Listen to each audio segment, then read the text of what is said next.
gets another start today. Yeah, absolutely. It surprised us both, given the result they had.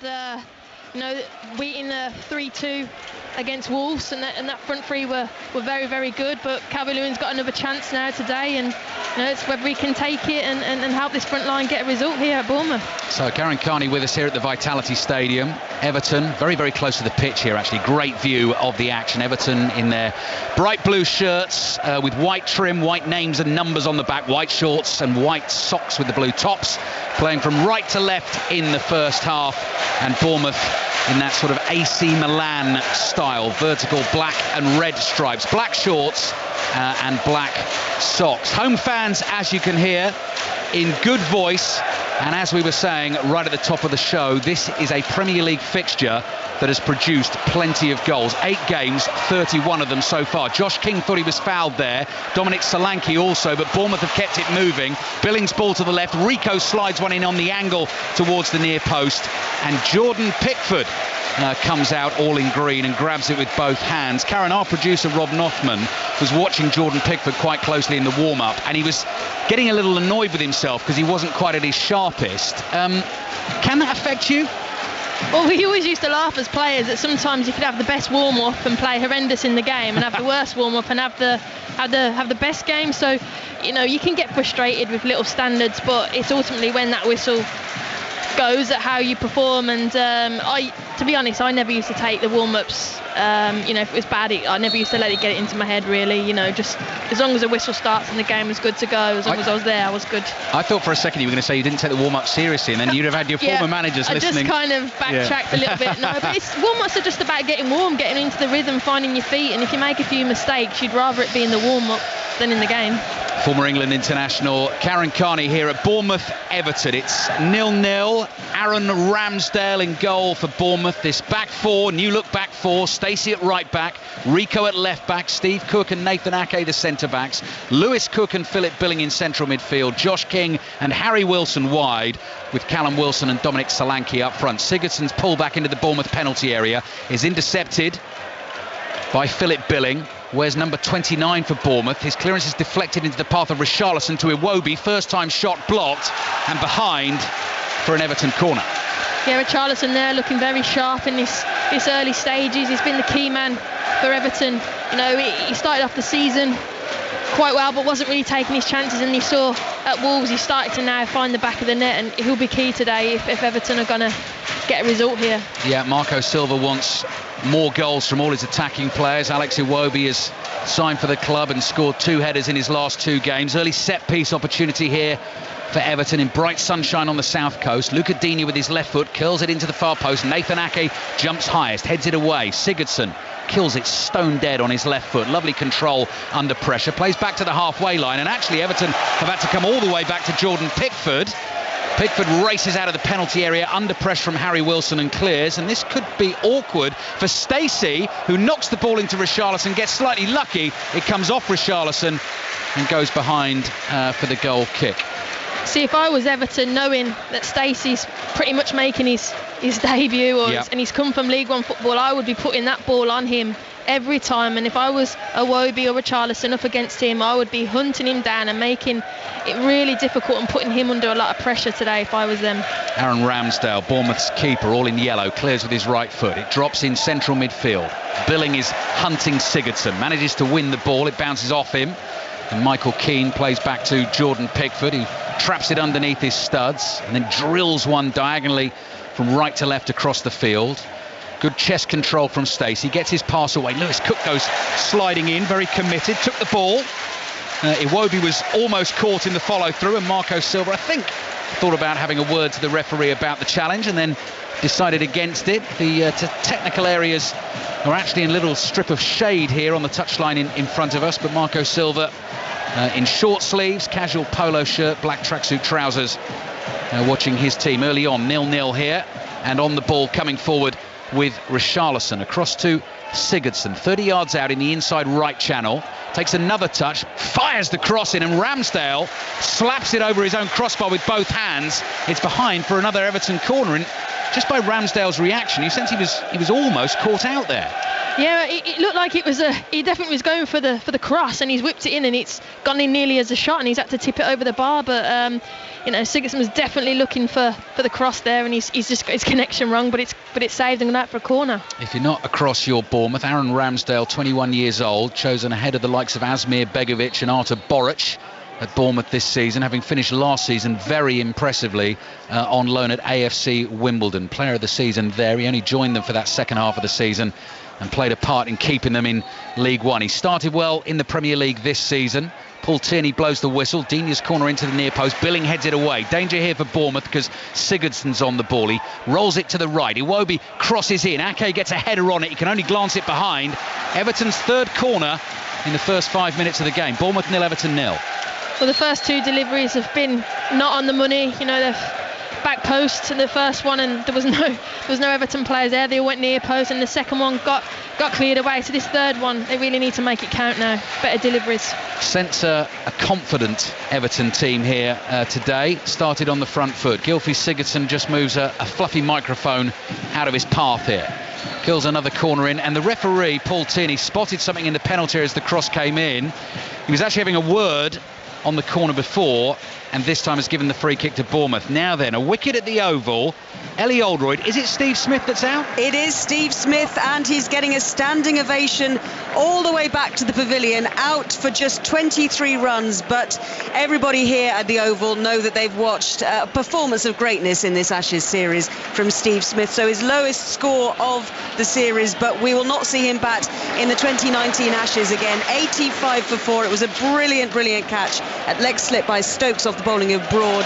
And Australia at 85 for 4, and it's looking very much as if England will level up this series later on this afternoon. Thank you, Ellie. Bournemouth attacking down the left-hand side. Ball on the edge of the area. Philip Billing with the curler wide and behind for the goal kick. Bournemouth 0, Everton 0. Bright start to this game, and as an England cricket fan, hallelujah, Steve Smith is finally out for a score less than 50 in this remarkable Ashes series. 6 more wickets needed for England to win the match and level the series. Ball-by-ball commentary continues on 5 Live Sports Extra. If you were listening to our 5 Live Premier League Sunday a couple of weeks ago, you'll remember we were actually doing commentary on Bournemouth-Manchester City while Ben Stokes was taking England to victory at Headingley. Harry Wilson's cross in. Dive header away from the edge of the box. Steve Cook is quick there, ahead of Calvert-Lewin, who has to push him to the floor. Free kick for Bournemouth, too far out to shoot, central position, and Bournemouth have just got themselves back into this game in the early stages. Good last minute or so for them, Karen. Well, the primary reason for that is they've got Lewis Cook on the ball, and he's been out for a year, and probably that's why maybe Bournemouth have struggled at times, because he's been such a key player, and he's just gotten the ball, sprayed it around. He's so comfortable in possession, and that minute was purely because he was just on the ball dictating it for Bournemouth and bringing other players into play. Lewis Cook, hands on hips, will take this free kick. He's waiting for the whistle. He'd actually started his run towards the ball there, and Philip Billing's given the game away because he was heading towards the far post. They've changed it. Steve Cook's heading to the far post, gets up well, heads it back across the area. Overhead attempt from Dominic Solanke goes miles wide, but the effort's applauded, and it dribbles behind for an Everton goal kick. And as a striker, Karen, we say this all the time, don't we? He needs something to happen for him, Dominic Solanke. Didn't really happen for him at Liverpool. Eventually scored a goal there late on in his spell at the club, but it's not happened for him yet at Bournemouth so far either. I think all he needs is just game time, just to allow him to play. It's so hard when you're in and out of teams and you're not consistently playing. He just needs to play week in, week out, because he's got the talent, he's got the ability, and he shows glimpses of it when he comes on, but he just needs to play regularly. Richarlison is being asked to chase one from Seamus Coleman here. It's too far ahead of him, so Aaron Ramsdale comes scampering out to the left-hand side of his penalty area, grabs the ball with both hands, rolls it out underarm. Just talking about Lewis Cook getting on the ball, just while we were away at the cricket there, Karen, he was inside his own penalty area. He used a little body dummy to throw one of the Everton players who was coming towards him, and then he picked a pass between 2 Everton players, 30 yards diagonal, that sort of tempted them both to go for it, but they couldn't get it. The execution was perfect. I think you've got to give him credit as well. He's been out for a year. And people, that's massive. When you haven't played for a year as a player, you're coming in, you're going to be nervous, you're up to pace. He's played on Tuesday, so he's probably got fatigue. But he's just come in and he just looks so confident and at ease, which is really, really impressive. Result in the Championship today, Huddersfield 0, Sheffield Wednesday 2. Latest I can see on my phone here in the WSL, Everton ladies leading Bristol City's women by 2-0, and Manchester City's women 2-0 up away to Reading. Throw in for Everton inside their own half on the left-hand side. Watford Arsenal is our second Premier League commentary for you this afternoon. John Murray and Stephen Warnock at Vicarage Road to watch the second coming of Quique Sanchez-Flores, his first game in charge since rejoining the club. Barnsley 0, Leeds 0 in the Championship in the other Yorkshire derby. 12 minutes to play in that one. Michael Keane on the ball inside his own half into the feet of Schneiderlin. Billing closes him down. Played back to Pickford. Solanke's in very close. Pickford gets his clearance away. Iwobi chests it down. The ball came thudding off his chest. And so Jack Stacey has it for Bournemouth. They go back to the goalkeeper. We'll go to Glen Eagles. Final day of the Solheim Cup. Started 8 points apiece. Ian Carter. Yep, all 12 singles on the course now. Ali, Anna Nordquist and Morgan Pressel, the final pairing out on the golf course. Europe are ahead in 4. The Americans are ahead in 3. And the others are all square. Very, very tight here. Just remind me, Ian, 6.5 points for Europe to win? Correct. 6.5 points to get to that magic number of 14.5. And so therefore, for America, the holders, 6 points to get to 14 to retain the trophy. OK, plenty more from Ian during the football commentary this afternoon. Coverage also on the BBC Sport website of the Solheim Cup. Australia 4 wickets down at the Oval. Lewis Cook is fouled. A little bit closer to goal this time. I'd say about 35 yards out. Fabian Delph stepped in. There were 2 challenges on Lewis Cook there, and Paul Tierney decided at least one of them was worthy of a free kick, and I think it might have been Schneiderlin's little nibble there, Karen, at the calves of Lewis Cook. Well, there's a few nibbles at him, and again, he's the playmaker, he's getting on the ball, he's making things happen, and Bournemouth have had majority of the possession in the last 4 or 5 minutes, again, just because he's allowing them to get into their rhythm. As you said, the distance here now, are they going to shoot? Well, this is Harry Wilson. I was here a couple of weeks ago for the Manchester City game, and he scored one of the best free kicks I have seen in a long time. He has an incredible dead ball strike. He is taking dead aim. He's standing with his hands on his hips. Jordan Pickford's got the wall in line. Here he comes round the wall and low, bouncing into the breadbasket for Jordan Pickford. So maybe intentional that he went low. Harry Wilson didn't quite get enough pace on it, maybe, Karen. Yeah, it was very comfortable there for Pickford there. I think he lined his wall up. He knew where he was going to put it. I think the distance and the angle was a little bit too tight for him there, as opposed to the Man City one where it was just perfectly lined up for him. I agree, it was one of the best free kicks I've seen. Just right in that top corner. It grazed the post and the crossbar right in that top corner. But he couldn't quite repeat the trick. Everton on the ball inside their own half. Bournemouth 0, Everton 0. They're moving at pace here down the left. Richarlison's popped up on the left. Digne makes the run beyond him. Jack Stacey is there. Clearance deflected. Richarlison onto it. Gives it to Calvert-Lewin. Able to turn on the edge of the penalty area. Little 1-2 with Sigurdsson. Sigurdsson onto his right foot. Curling ball. Nathan Ake heads it away to the edge of the box. Philip Billing is a giant, tall man. 2 headers there. I think 6'5" tall he stands. And has the danger away for Bournemouth for the time being. And now Harry Wilson's trying to wriggle away down the right-hand side. Long diagonal ball forward, looking for Callum Wilson, who's yet to be able to get into the game for Bournemouth. Fabian Delph takes control for Everton. Little pass back to Morgan Schneiderlin, 14 minutes in. Still 0-0. Sigurdsson comes driving forward, just dances past the outstretched leg of Lewis Cook. Plays it wide right to Seamus Coleman. Sigurdsson again. Coleman made the run. Sigurdsson decided not to use him. Comes back to the halfway line. Here's another giant in Yerry Mina, Everton's Colombian centre-back. To Iwobi. Bit of space there for Iwobi to move. Richarlison hits the shot on the turn. Blocked quickly. And a chance for Bournemouth to break now.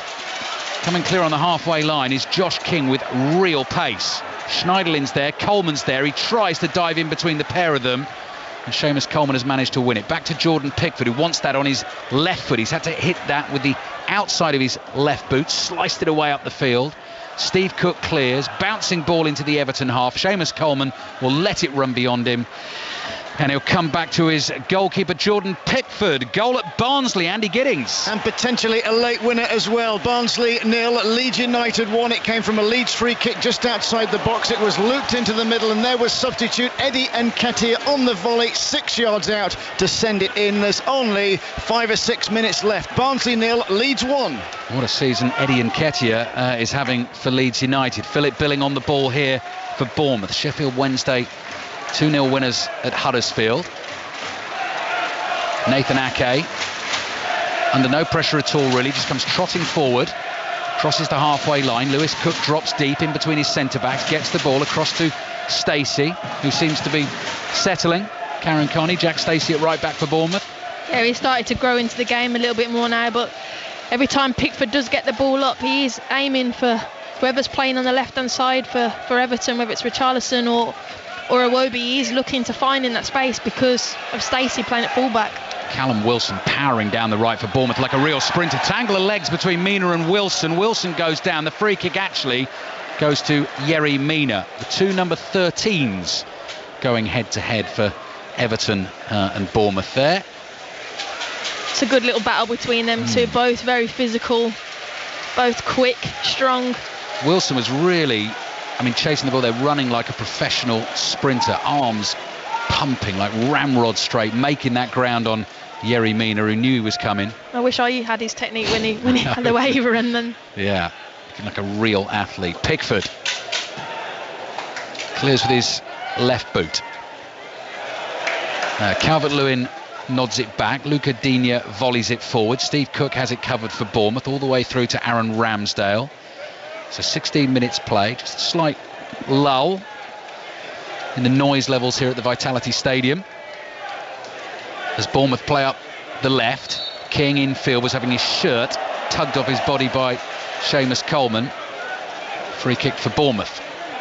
Michael Oliver, by the way, video assistant referee today, watching this game back at Stockley Park. We saw Mike Riley say after the international break 4 decisions that they feel VAR should have overturned in the opening weeks of this Premier League season. Richarlison through to Calvert-Lewin, great chance. Ramsdale's out, quickly gets to the ball, gets his body in the way.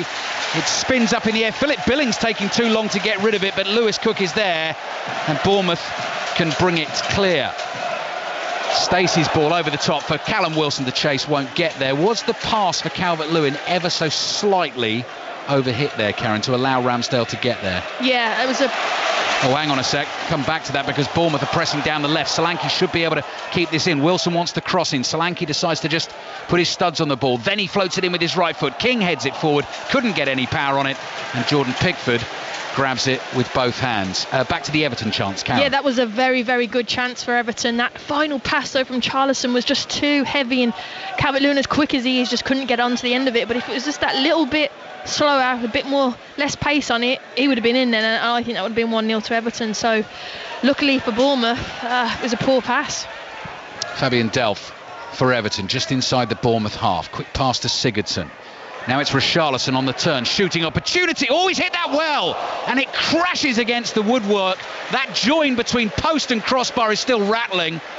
Dipping, fierce, swerving shot from Richarlison has very nearly given Everton the lead. What a strike. Probably 35 yards out. As soon as he's hit it, he's just hit it so cleanly, and he's thinking going over, and in the last minute he's just dipped and hit the top of the crossbar. But Bournemouth giving him too much respect. Was Charlison allowed him to turn, allowed him to get the shot off, and not one defender was anywhere near him. But what a fantastic strike. Marcus Rashford was something similar yesterday for Manchester United from the free kick. Good effort from Richarlison. Already 3 goals to his name so far this season. Callum Wilson's ball in, dangerous for Everton. Schneiderlin reads the danger, comes across. Yerry Mina gets the ball from him. Little short pass up the left to Luca Digne. Couple of 1-2s between him and Delph. A lot of space around Delph here. No pressure on the ball. Philip Billing then moves in. Delph plays his pass away. Gets it back from Calvert-Lewin. Wide to Richarlison. Everton moving nicely up the left-hand side of the field. Slow things down. Richarlison at walking pace. Again, 2 1-2s between Luca Digne and Fabian Delph. Penalty at Barnsley, Andy Giddings. And it's an opportunity for Leeds United to seal all 3 points here. The man who got the goal that is currently the difference between the two sides, Eddie Nketiah, clipped just inside the penalty area as he bore down on goal. And now Mateusz Klich from the spot has the opportunity to seal all 3 points from Leeds United here in front of the 3,000 travelling Leeds United supporters. So Klich takes a couple of paces back from the ball. The referee Keith Stroud blows his whistle. Klich steps up here, rolls it in coolly and calmly, sending the goalkeeper the wrong way, and Leeds United to 3 points here at 90 seconds left. Barnsley 0, Leeds United 2. Thank you, Andy. So it's going to be away victories in the Yorkshire derbies today. Danny Cowley's first game in charge of Huddersfield finished 2-0 to Sheffield Wednesday. Huddersfield 0, Sheffield Wednesday 2. And now we're hearing Barnsley 0, Leeds 2 late in that game. Fabian Delph, misplaced pass, intercepted there by Rico. His first time clearance runs to Schneiderlin. Schneiderlin prompts Seamus Coleman to make a move down the right-hand side for Everton. Back to Schneiderlin. Schneiderlin finds Michael Keane, 10 yards inside the Bournemouth half, up the middle towards Richarlison. Ake was being pulled there by Calvert-Lewin as he tried to clear for Bournemouth, and they have the free kick. Who is having the better of this game so far, do you think, Karen Carney? Well, I think that the key player has been Richarlison for the first, opening few 15-20 minutes or so. He's been outstanding, and I think he's very clever, because what he's done, he's gone and played up against Stacey, the new young fullback for Bournemouth, and he's gone, you know what, I fancy this. And as a player, when you sniff out a weakness, go and play on it, and Everton are really trying to go down that left hand side and put him under a lot of pressure, but he's been the standout player for me so far. Richarlison's in the mood again, darts into a good bit of space. Calvert-Lewin couldn't control his pass. Lewis Cook, too quick, too clever for Fabian Delph, gets the pass away to Solanke, takes it nicely on the turn and keeps Bournemouth moving down the left hand side. Josh King back to Solanke, lines up the shot, hits it well, Pickford got a hand to it, tips it over the bar and behind for a Bournemouth corner. Bournemouth fans enjoyed that. Yeah, it was really good, quick play. Solanke at the heart of it. He's driving himself, plays it out wide, gets it back off Wilson, just outside the box, right foot hits it, straight to the keeper, and Pickford just palms it over the goal. But positive, a lot quicker in possession from Bournemouth, which is what you want to see. A bit more pace, a bit more intensity, and it's good play from Don Solanke. Lewis Cook, warmly applauded by the Bournemouth fans, delighted to see him back from injury and playing well this afternoon. Short corner into the feet of Harry Wilson. Everton read it. Digne got there first and knocks it behind again, so Bournemouth will get another go. Just a slight change in plan here, because Steve Cook is now trotting forward. Harry Wilson is moving to the edge of the box. Lewis Cook is being taken off corner duty. It's going to be the left foot of Diego Rico, which will mean an in-swinger from the right-hand side. And Jack Stacey looking a very lonely man, the only man back for Bournemouth at the moment. Good delivery, flick to the far post, Josh King on the end, and it's headed in! It is headed in for Bournemouth. They take the lead. Callum Wilson is there from 2 yards out, nods it in, couldn't miss.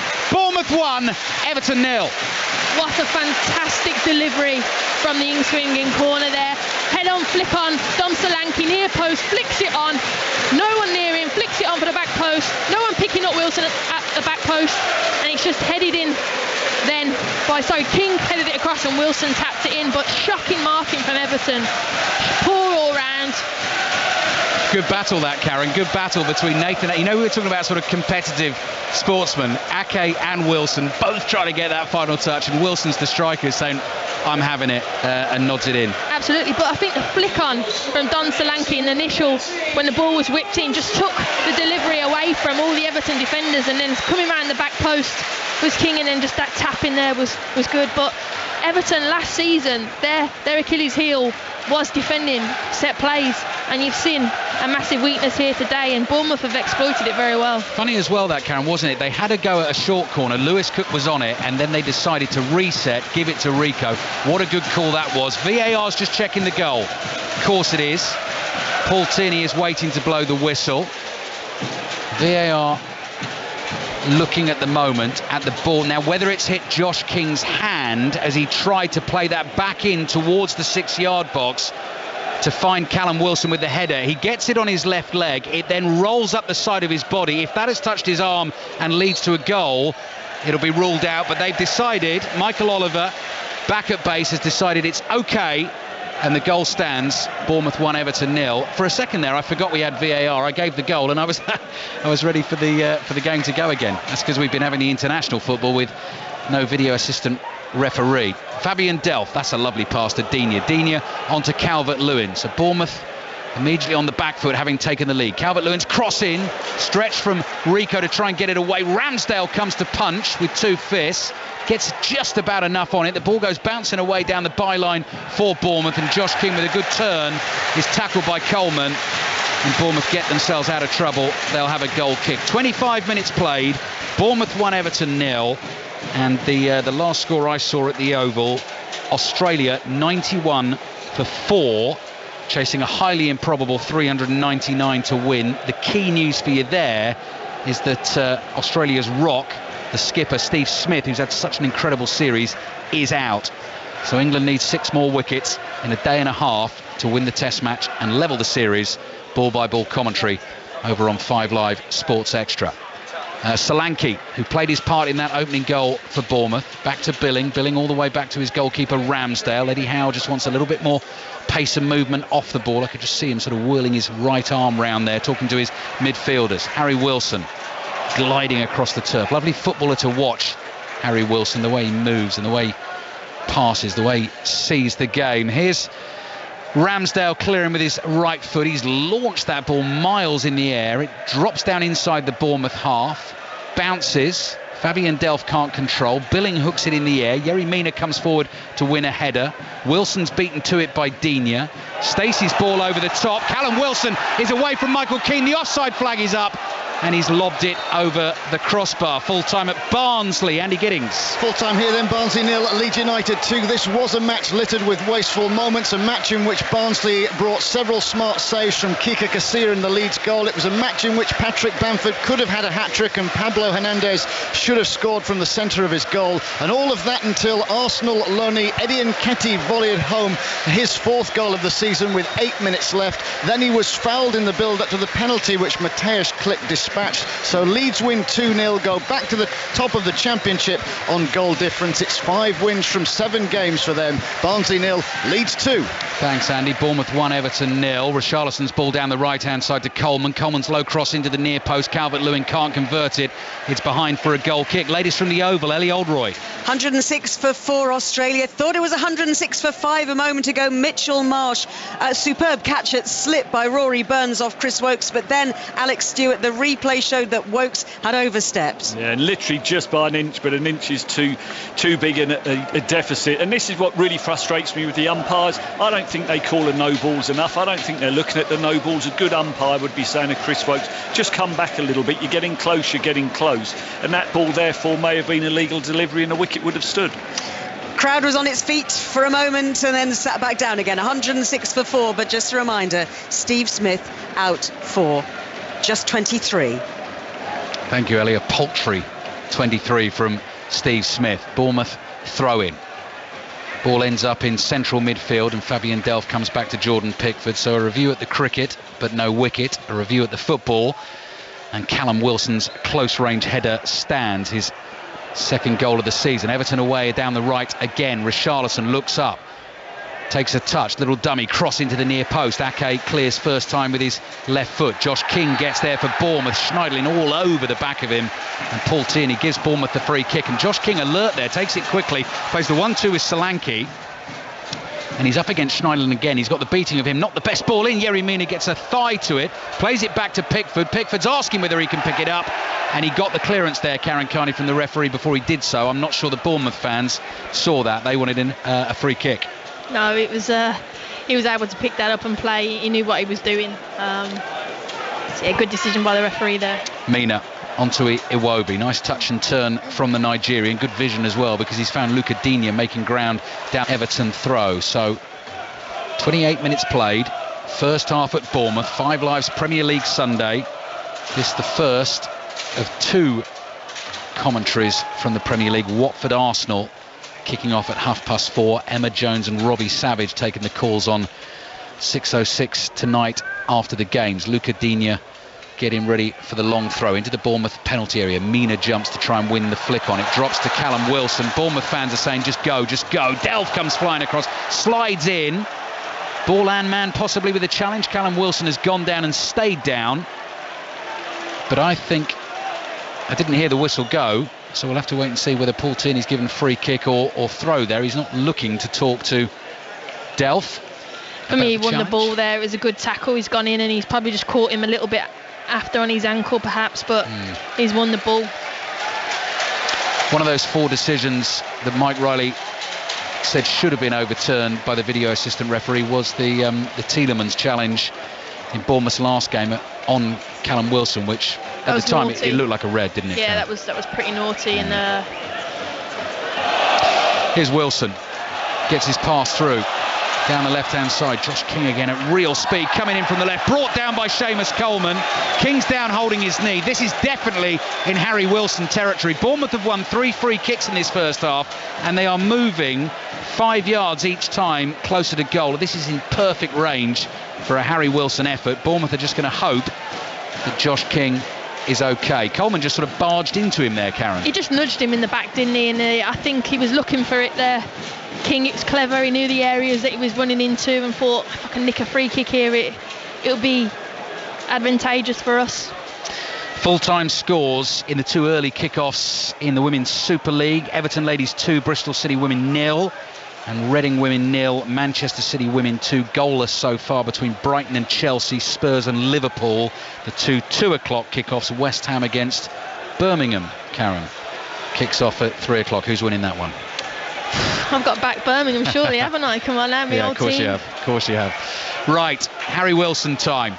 Perfect range for him, you'd think. Is Pickford going to be tested? Wilson into the wall this time. So the first one he got round the wall and Pickford saved. That one into the wall. Rico's cross, blocked by Fabian Delph. Delph reacts quickly, gets to that loose ball first. Chance for Seamus Coleman to clear.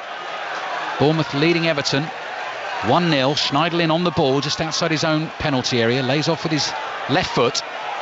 Gives it back to Delph. Bournemouth are pressing high. Everton have managed to break that by finding Iwobi in central midfield. Across to Mina. Wide to Digne. Stacey comes hurtling up that right touchline. He's done brilliantly for Bournemouth. He's hassled Digne out of possession. Plays it back to Billing. Billing on to Solanke, who's really strong there to hold off Mina and keep the ball for Bournemouth. Wilson, tight space on the right-hand side. Back to Billing. Knew that pass to Cook wasn't on. Nice turn. Slightly overhit pass. Last touch there came from an Everton player. Pickford's got to get there. He does. Controls the ball with his left foot and dribbles it into his own penalty area and then just launches it downfield looking for Iwobi. Spotted him well there. Steve Cook saw the danger as well and heads the ball out of play. Latest on the Solheim Cup, Ian Carter.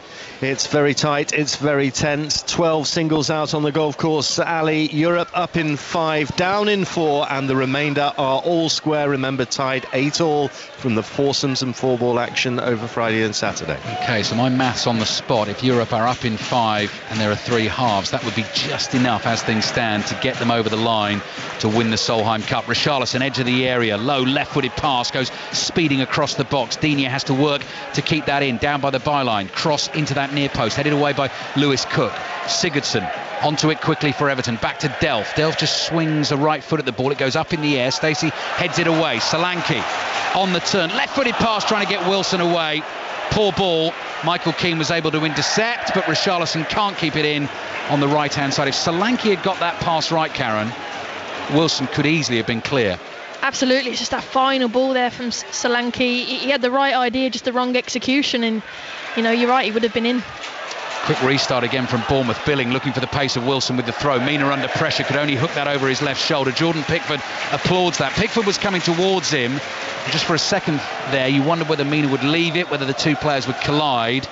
I think if you don't know, Karen, you just got to get rid, haven't you? Yeah, it's a good decision by Mina. You know, at the end of the day, Pickford, you've got to let your defenders defend and deal with it, and there was probably no need for him to come racing out, and he made the right decision to let Mina just do his job and defend. Throw in for Bournemouth. Diego Rico gets ready to take this. The Spaniard in his second season here at Bournemouth. Finds Solanke with the throw. Delph with the challenge. Bournemouth win a corner. Delph, as soon as he did that, I'm sure he was trying to hoodwink the referee, put his arm up to try and make sure that Everton got the goal kick. But it was from a corner that Bournemouth scored their opening goal. That came from the other side of the field. That was the in-swinging ball from Rico, which was delivered so well. It's Josh King who's gone over to take this one. I think Lewis Cook is short for him there. He's rolled it down the line to Cook. Cook was looking for the run outside from Rico to get another cross in from the left. And eventually Everton have cleared through Sigurdsson and out for a throw to Bournemouth on the left wing, just about level with the edge of the Everton penalty area. Bournemouth 1, Everton 0. Steve Cook's got a long throw, just rolling that match ball around in his hands, making sure he's got the best possible grip. To the touchline he goes. Little bit too much height on that one, didn't give Billing much of a chance to attack it. Iwobi controls the clearance. Delph in his bright orange boots has Digne outside him. Digne floats a ball in towards Calvert-Lewin. 50-50 ball though that really, and he's lost it to Rico. Ramsdale, the Bournemouth keeper, clears with his right foot, can't find a teammate, and it's out for a throw to Everton on the right. They're trailing 1-0. Just seem to have lost their way ever so slightly in the last 5-10 minutes or so since going behind. Pickford digs his left foot underneath the ball. It goes spinning high in the air. Calvert-Lewin jumps well. Sigurdsson called for it, wanted it. It was tackled as he tried to control it. And Bournemouth have it back again. I feel quite sorry for Calvert-Lewin, really. He gets fed some hopeful balls, and his teammates ask a lot of him, and at times they leave him quite isolated. They give him high balls, and he's got to deal with things and try and link people up. I actually feel quite sorry for him, how he has to deal with a lot of stuff and work with. And then he gets, like myself, he's critical of how many goals he scores, but the delivery's up to him. It's not good enough at times. I just feel sorry for him. Digne, left-hand side for Iwobi. Can they do better for Calvert-Lewin this time? Here's Digne away from Stacey. Now a chance maybe to pick out Calvert-Lewin in the middle. Cross comes in, headed down is wide from Richarlison at the near post. Good move from Everton down the left-hand side. And actually, I just see Diego Rico getting a high five from Nathan Ake, and Ake is saying to him, you know, well done, I think, on sticking with Richarlison, because he just made that awkward for him. I was about to exactly say the same thing. The defending there from Rico was outstanding, because really Richarlison had a free, he was in, all he had to do was get a bit of contact in, but what Rico done, he gave him a little bit of a nudge and made it difficult for him to get his head across and get contact with the ball. Oh, Bournemouth playing out from the back, have given it away. Here's Calvert-Lewin inside the penalty area, goes tumbling over. That was a fair challenge from Billing. He picks himself up again. Sigurdsson, ball under feet. Calvert-Lewin off balance, shoots and slices it badly wide and behind for the goal kick. But Bournemouth shooting themselves in the foot there, playing out from the back. Diego Rico's pass was poor. That's what led to the chance. I know Bournemouth's philosophy is to play out, but when you've just had momentum against them with the Charlton chance, and you think we just need to kind of relax now, they've had a bit of a moment, we need to probably perhaps go long and let's just take time. But they tried to play out, and now they've decided to go long, which is the right decision. Just relieve some of the pressure. Yeah, big cheers from the Bournemouth fans as Ramsdale put his foot through it and cleared it downfield. Everton knock it back into the Bournemouth half. Sigurdsson can't control. It's back with Aaron Ramsdale. 8 minutes remaining in this first half, and all about again whether Bournemouth can maintain a lead, keep a clean sheet possibly. I think they are the team since the start of last season who's conceded more goals than any other in the Premier League. 139 goals in 42 Premier League games since the start of last season. Here's Ake bringing the ball forward, wide to Rico.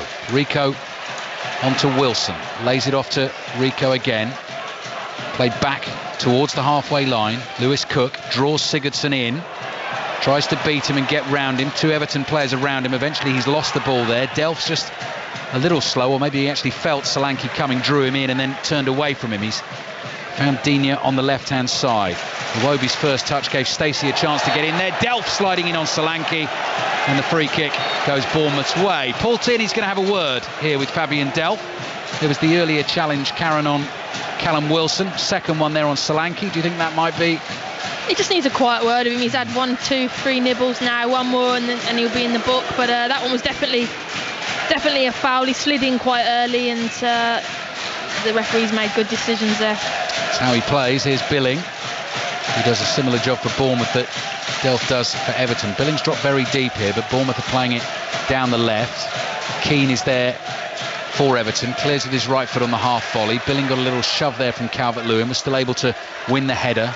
Back in Everton possession inside their own half with Yerry Mina, who very purposely puts his right foot through the ball. Digne couldn't find Iwobi. Steve Cook is shoved over. Everton getting a little frustrated. Misplaced passes costing him. Lewis Cook, quick free kick. Wilson trying to get on the end of it. Pickford read that danger, came out quickly and cleared. Can Bournemouth go quickly with the throw? Jack Stacey wanted to. Harry Wilson wasn't quite ready. He's now found Wilson. Oh, Delph came in with a high foot on Harry Wilson, and Paul Tierney goes straight for the yellow card. Now, the video assistant referee will have a look at that, constantly monitoring the game. If they feel that it's a possible red card incident, they will have a look at it. Paul Tierney, though, was close, Karen. He got a good view of it. He immediately went for the yellow, and Wilson has kicked the bottom of Delph's boot there. For me, it's not a red card. It's a definite yellow. The ball was high, bouncing, and he's gone up to win it, and he's nicked his ankle, and Wilson's went down and arguably right, but I don't think it's any more than the yellow in my opinion. But Delph's got to be really, really smart now. He's just had a warning, and after that tackle there, he's just turned around and shouted at the rest of his team in just pure frustration, because they're being really, really naive, and they just need to be better now. Bournemouth 1, Everton 0. Diego Rico curls that free kick into the penalty area. Bouncing ball. Everton struggling to clear. Yerry Mina is there. Heads it away. Harry Wilson plays back to the halfway line. Here's Stacey. Stacey floats a high ball up towards the edge of the box. Headed across goal by Billing. Ake on the turn. Good effort, and then his cross hits Solanke and goes behind him wide for a goal kick to Everton. Everton just start dealing with high balls very, very well. Billing's up there, wins the flick on.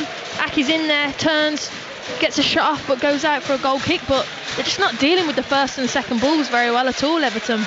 One of the things we were going to talk about at the start of the game, before the game, was Everton's away record last season. 5 wins on the road, 5 draws and 9 defeats. And Marco Silva, as a Premier League manager in charge of Hull, Watford and Everton, has really not won too many games away from home. Just 9 out of his 42. Now, admittedly, with Hull, he had a very good home record with them. They were struggling near the foot of the table, so you can explain that. But it's certainly something, I think, over time that he needs to improve. Everton need to try and get back into this game. Here's Schneiderlin's cross in with his right foot. Ake ahead of Sigurdsson, wins the header. Callum Wilson with a second header flicks it on. Michael Keane back to Mina. Mina steps over the ball, didn't fancy that pass to the left-hand side, and so he comes back to Jordan Pickford. So Eddie Howe now very keen on Bournemouth getting into the shed with the clean sheet, and at least their 1-0 lead. Bouncing ball on the halfway line. Michael Keane jumps in and makes it his. Richarlison on the turn. Josh King back at him. Wins the tackle. Second tackle on Seamus Coleman. Challenges go flying in, and eventually Bournemouth get a throw. Good defensive work from Josh King. That's what I love about him. He's just pure energy, work rate, as well as his ability as well. He's just willing to go the extra mile for the team, and that's why he plays so regularly and in different positions for Bournemouth, whether it be out wide, up front.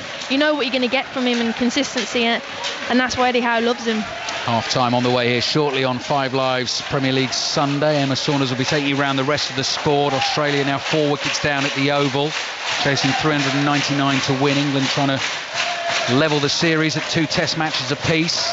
8 points all it started in the Solheim Cup. Singles all out on the golf course. Bournemouth attacking down the left-hand side with Josh King. Delays the cross, steps over the ball. Now brings Seamus Coleman into the area, makes space. Back to Billing, shot! Oh, just wide. Pickford flying to his right-hand side. I think might have got a touch there, or someone did. It's gone behind for a corner. It's great play by King. It's just pace, energy, and what he does is he gets himself into the box, and Coleman then can't touch him. Passes it back to Billing, just nearly on the edge of the box, and he hits it with his left foot, and I think it got deflected from Fabian Delph, or Schneiderlin, sorry. Gets a little toe and it deflected out for a corner, but good play. But King, very well played down that left-hand side. Corner for Bournemouth. Rico to take an away swinger into the near post. Mina wins the header. Iwobi flicks the ball in the air and then chases his own clearance wide to the left-hand side of the field. Nathan Ake sticks with him. Iwobi plays infield to Fabian Delph. 1 minute plus added time remaining at the end of the first half. Bournemouth at home, leading Everton 1-0. Billing nods down into central midfield. The ball rolls for Schneiderlin. Lot of space here for Seamus Coleman to exploit down the right-hand side. He plays it on to Richarlison. Richarlison's first time balling. Calvert-Lewin is up. What a header! What a goal from Dominic Calvert-Lewin. Everton score in the last minute of the first half. Good break down the right-hand side, and Dominic Calvert-Lewin has his first goal of the season, gets the nod up front today, got up brilliantly with a header, and it's Bournemouth 1, Everton 1. That's what happens when you actually give him a good delivery, and he's in the right place at the right time. Richarlison gets the byline, whips in a fantastic ball, and Calvert-Lewin gets above the two centre-halves. Shocking really from defending from there. He gets above them, rises. He might have used the defender to give him a bit of a leap. Surprised it might have been not a foul, but he gets himself up there and he heads it. VAR will have a look. Calvert-Lewin is up early. You're right, Karen. He's got his hands on Steve Cook's shoulders. Steve Cook has not complained about that goal. Paul Tierney will wait, though, until Bournemouth kick off. As a centre-forward, I'd be extremely disappointed if that got ruled out. Well, Calvert-Lewin's used it to his advantage, and what a header, but he got up so high, and credit to him. But that cross from Richarlison and the timing and the position of him in the middle to get in between the two centre-halves is why he's got that goal. But it's all about giving him a chance. If you give Calvert-Lewin a chance, he'll get you goals, but not near enough to Everton give him that. 1 minute of added time at the end of the first half. Bournemouth 1, Everton 1. Michael Keane whacks the ball clear with his right foot. Go on, Karen. Sorry, I'm just... If you were a Bournemouth fan now, you'd be infuriated, conceding 1 minute before half-time. And this is why they've conceded so many goals. Seamus Coleman had so much space initially down that right-hand side late in the first half when Bournemouth possibly could have been shutting it down. Lewis Cook's floated ball to the far post. Can Bournemouth get themselves another goal before half-time? Loose ball in the Everton box. Michael Keane clears. 20 seconds remaining in this first half, and suddenly it's really open because Iwobi actually is going to let that ball run out to the left. Had he tried to control it, he might have been able to press down that left. But Coleman had a lot of space, didn't he? Found Richarlison in a lot of space. Well, it actually came from a Bournemouth corner that got cleared away, and Bournemouth just did not get back quick enough. You know, you saw Nathan Ake trying, scrambling to get back, but just wasn't quick enough to get back into position. And they're all over the shop, and it's just so naive 1 minute before half-time. Just get in, 1-0, clean sheet, and recoup at half-time, but so disappointing. But Everton now back in it. Yeah, that has been the problem for Bournemouth ever since they arrived in the Premier League. Actually, so good to watch going forward, but can be vulnerable at the back. Late on in the first half, Everton have equalised. And the good news is, from our point of view, is that we promised you goals and we have already had 2 of them. This fixture is never dull. Bournemouth taking the lead in the 23rd minute. Callum Wilson with a close range header after a Bournemouth corner. And as Karen Carney just pointed out, it was a Bournemouth corner late in that first half that has actually led to the Everton equalise on the counter-attack. Dominic Calvert-Lewin with that great leap and header. Half-time score here at the Vitality Stadium. Bournemouth 1, Everton 1. Alistair Bruce-Ball and Karen Carney, your commentary team at the Vitality Stadium. It is indeed Bournemouth 1, Everton 1. Karen, I was going to start there just before Calvert-Lewin did score that goal, because we had all those tweets before the game questioning his selection over the likes of Moise Keane. Before that goal went in, were you expecting a change maybe in the second half? How do you think that goal is now going to affect the game? Well, it will give him a load of confidence, but if you actually look at Calvert-Lewin, the balls that get up to him are just not good enough, and he's having to deal with things around his neck, just poor quality up to him. And that's probably why, if I'm him, I'm going in the dressing room. That's why I've only got last season 6 or 7 or 8 goals, because things into me haven't been good enough. But that crossing from Richarlison, when the ball is in the right place, at the put in the right area, he could clearly get goals, and that's why he's been started today. But it'll be good for his confidence now, and he'll be saying to them in the dressing room, guys, just give me better deliveries into the box and I'll get you goals. Karen, thank you. Half-time at the Vitality Stadium. Bournemouth 1, Everton 1. Calvert-Lewin cancelling out Wilson's opening goal. Before the second half, we will drop in at the Oval for the latest from the Ashes. We'll also go to Glen Eagles for an update from the Solheim Cup. But now it is time for the news on 5 Live Sport with Richard Foster. On digital, BBC Sounds, smart speaker and online. This is BBC Radio 5 Live. The Lib Dem leader Jo Swinson says she's one of the people who won't forgive David Cameron for calling the Brexit referendum. I think so much of the problems that we are facing right now stem from David Cameron's shocking misjudgment in putting the interests of the Conservative Party ahead of the national interest. She's holding a question and answer session with delegates at the party's conference in Bournemouth. The Lib Dems have voted to scrap Brexit altogether if they can form a majority government after the next election. There was a big majority in favour of the idea. The Home Secretary says Boris Johnson is fully committed to negotiating a Brexit agreement by the deadline of the 31st of October. The Prime Minister's told the Mail on Sunday that the UK will break out of its manacles like the Incredible Hulk in order to leave the EU. A murder investigation is underway in Nottingham after a man in his 20s was stabbed to death in the city centre. A man's been arrested on suspicion of assisting an offender. Gareth Thomas says he wants to break the stigma of HIV after announcing he has the illness. The former Wales and Lions captain says at his lowest point last year he felt like dying. Alex Sparrowhawk was diagnosed with HIV a decade ago and now works for the charity the Terence Higgins Trust.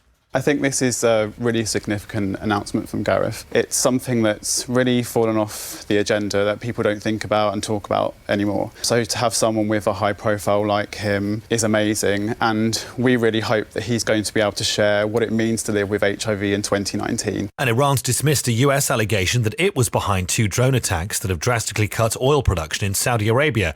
Its foreign minister has suggested America's trying to create a pretext for action against the country.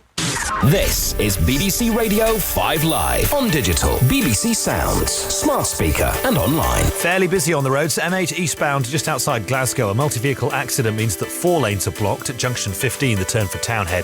Queuing traffic there. West Yorkshire and the northbound M1. Slow traffic because of an accident at junction 40, the turn for Ossett and Wakefield. And a lane's closed on the exit slip road as well. Buckinghamshire and the M1 northbound. 1 lane's closed because of an accident from junction 14 at Milton Keynes to 15 at Northampton. There are delays there. Same road a little further south on the southbound M1 in Hertfordshire. A breakdown means that 1 lane's closed and there are delays between junction 8 at Hemel Hempstead and junction 6 at North Watford and Bricket Wood. And finally on the M5 northbound in Somerset, the earlier accident still causing delays between junction 23 at Bridgewater North and 22 at Burnham-on-Sea. Queues as far back at the moment as junction 24 at Bridgewater South. Richard Foster, 5 Live Travel. The best live sports. And it's all over. Australia have won this game. Delighted to have retained the Ashes. After Australia retain the Ashes, England are looking to regain some pride and level up the series at the Oval. Broad, long strides, runs in, bowls out that way away, and they're appealing for a catch, and he's out! It's Ashes cricket. You're playing against Australia. Every game you play against them means a huge amount to the group. The Ashes, the 5th test. Hear ball-by-ball commentary right now over on 5 Live Sports Extra. More live Premier League football than anyone else. 5 Live's Premier League Sunday. Welcome back to 5 Live Premier League Sunday. I'm Emma Saunders. It's half-time at the Vitality Stadium. Bournemouth 1, Everton 1.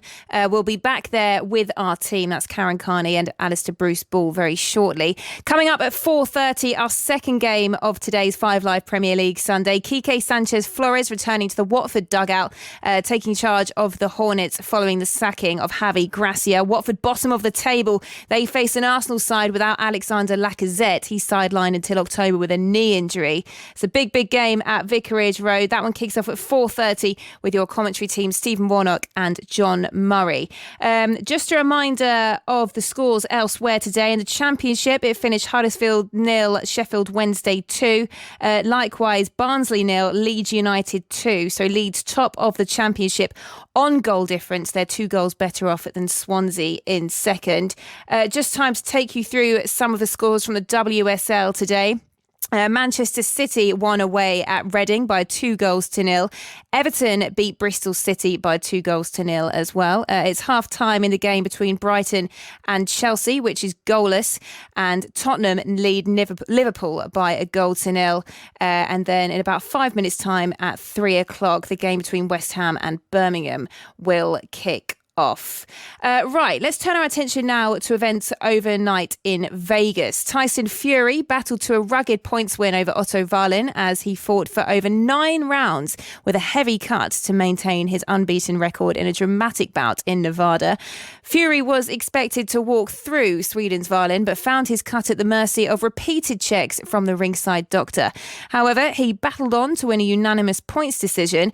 Boxing writer Steve Bunce was ringside and joined Mike Costello and former professional boxer Andy Lee after the bout, and this is what they had to say after a dramatic night in Vegas. the bad cut that appeared above his right eye from, we now understand, a legal punch from Fellaini changed the fight completely.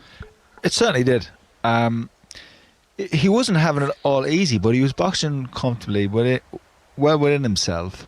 Valen had a plan. You have to give Valen some credit. Up to that point, he had a plan that was to press Tyson without punching first, letting Tyson punch and not biting on any Tyson's feints. But then the cut happens, and it's not deemed an accident. Tyson has to kind of fight outside of his game plan, try to force the issue, and he showed that he can win ugly. So he showed a couple of sides to his game, more aspects to his game, and although it was a taxing night in terms of the cut and the exertion he had to put in for 12 rounds, this win will stand to him because he showed that he can win early, showed that he can win ugly and dig deep when he has to. So I think he would have won a lot more fans in America with that performance. Steve, I'll get your impression of the fight in a moment, but just tell me what the atmosphere, the mood was in the ring afterwards as you were chasing around to get the interview post-fight. It was just about as subdued as I can ever remember for a man celebrating victory. There was concern, obviously, on Frank Warrant's face. There was concern on Bob Arum, his promoter, the two promoters.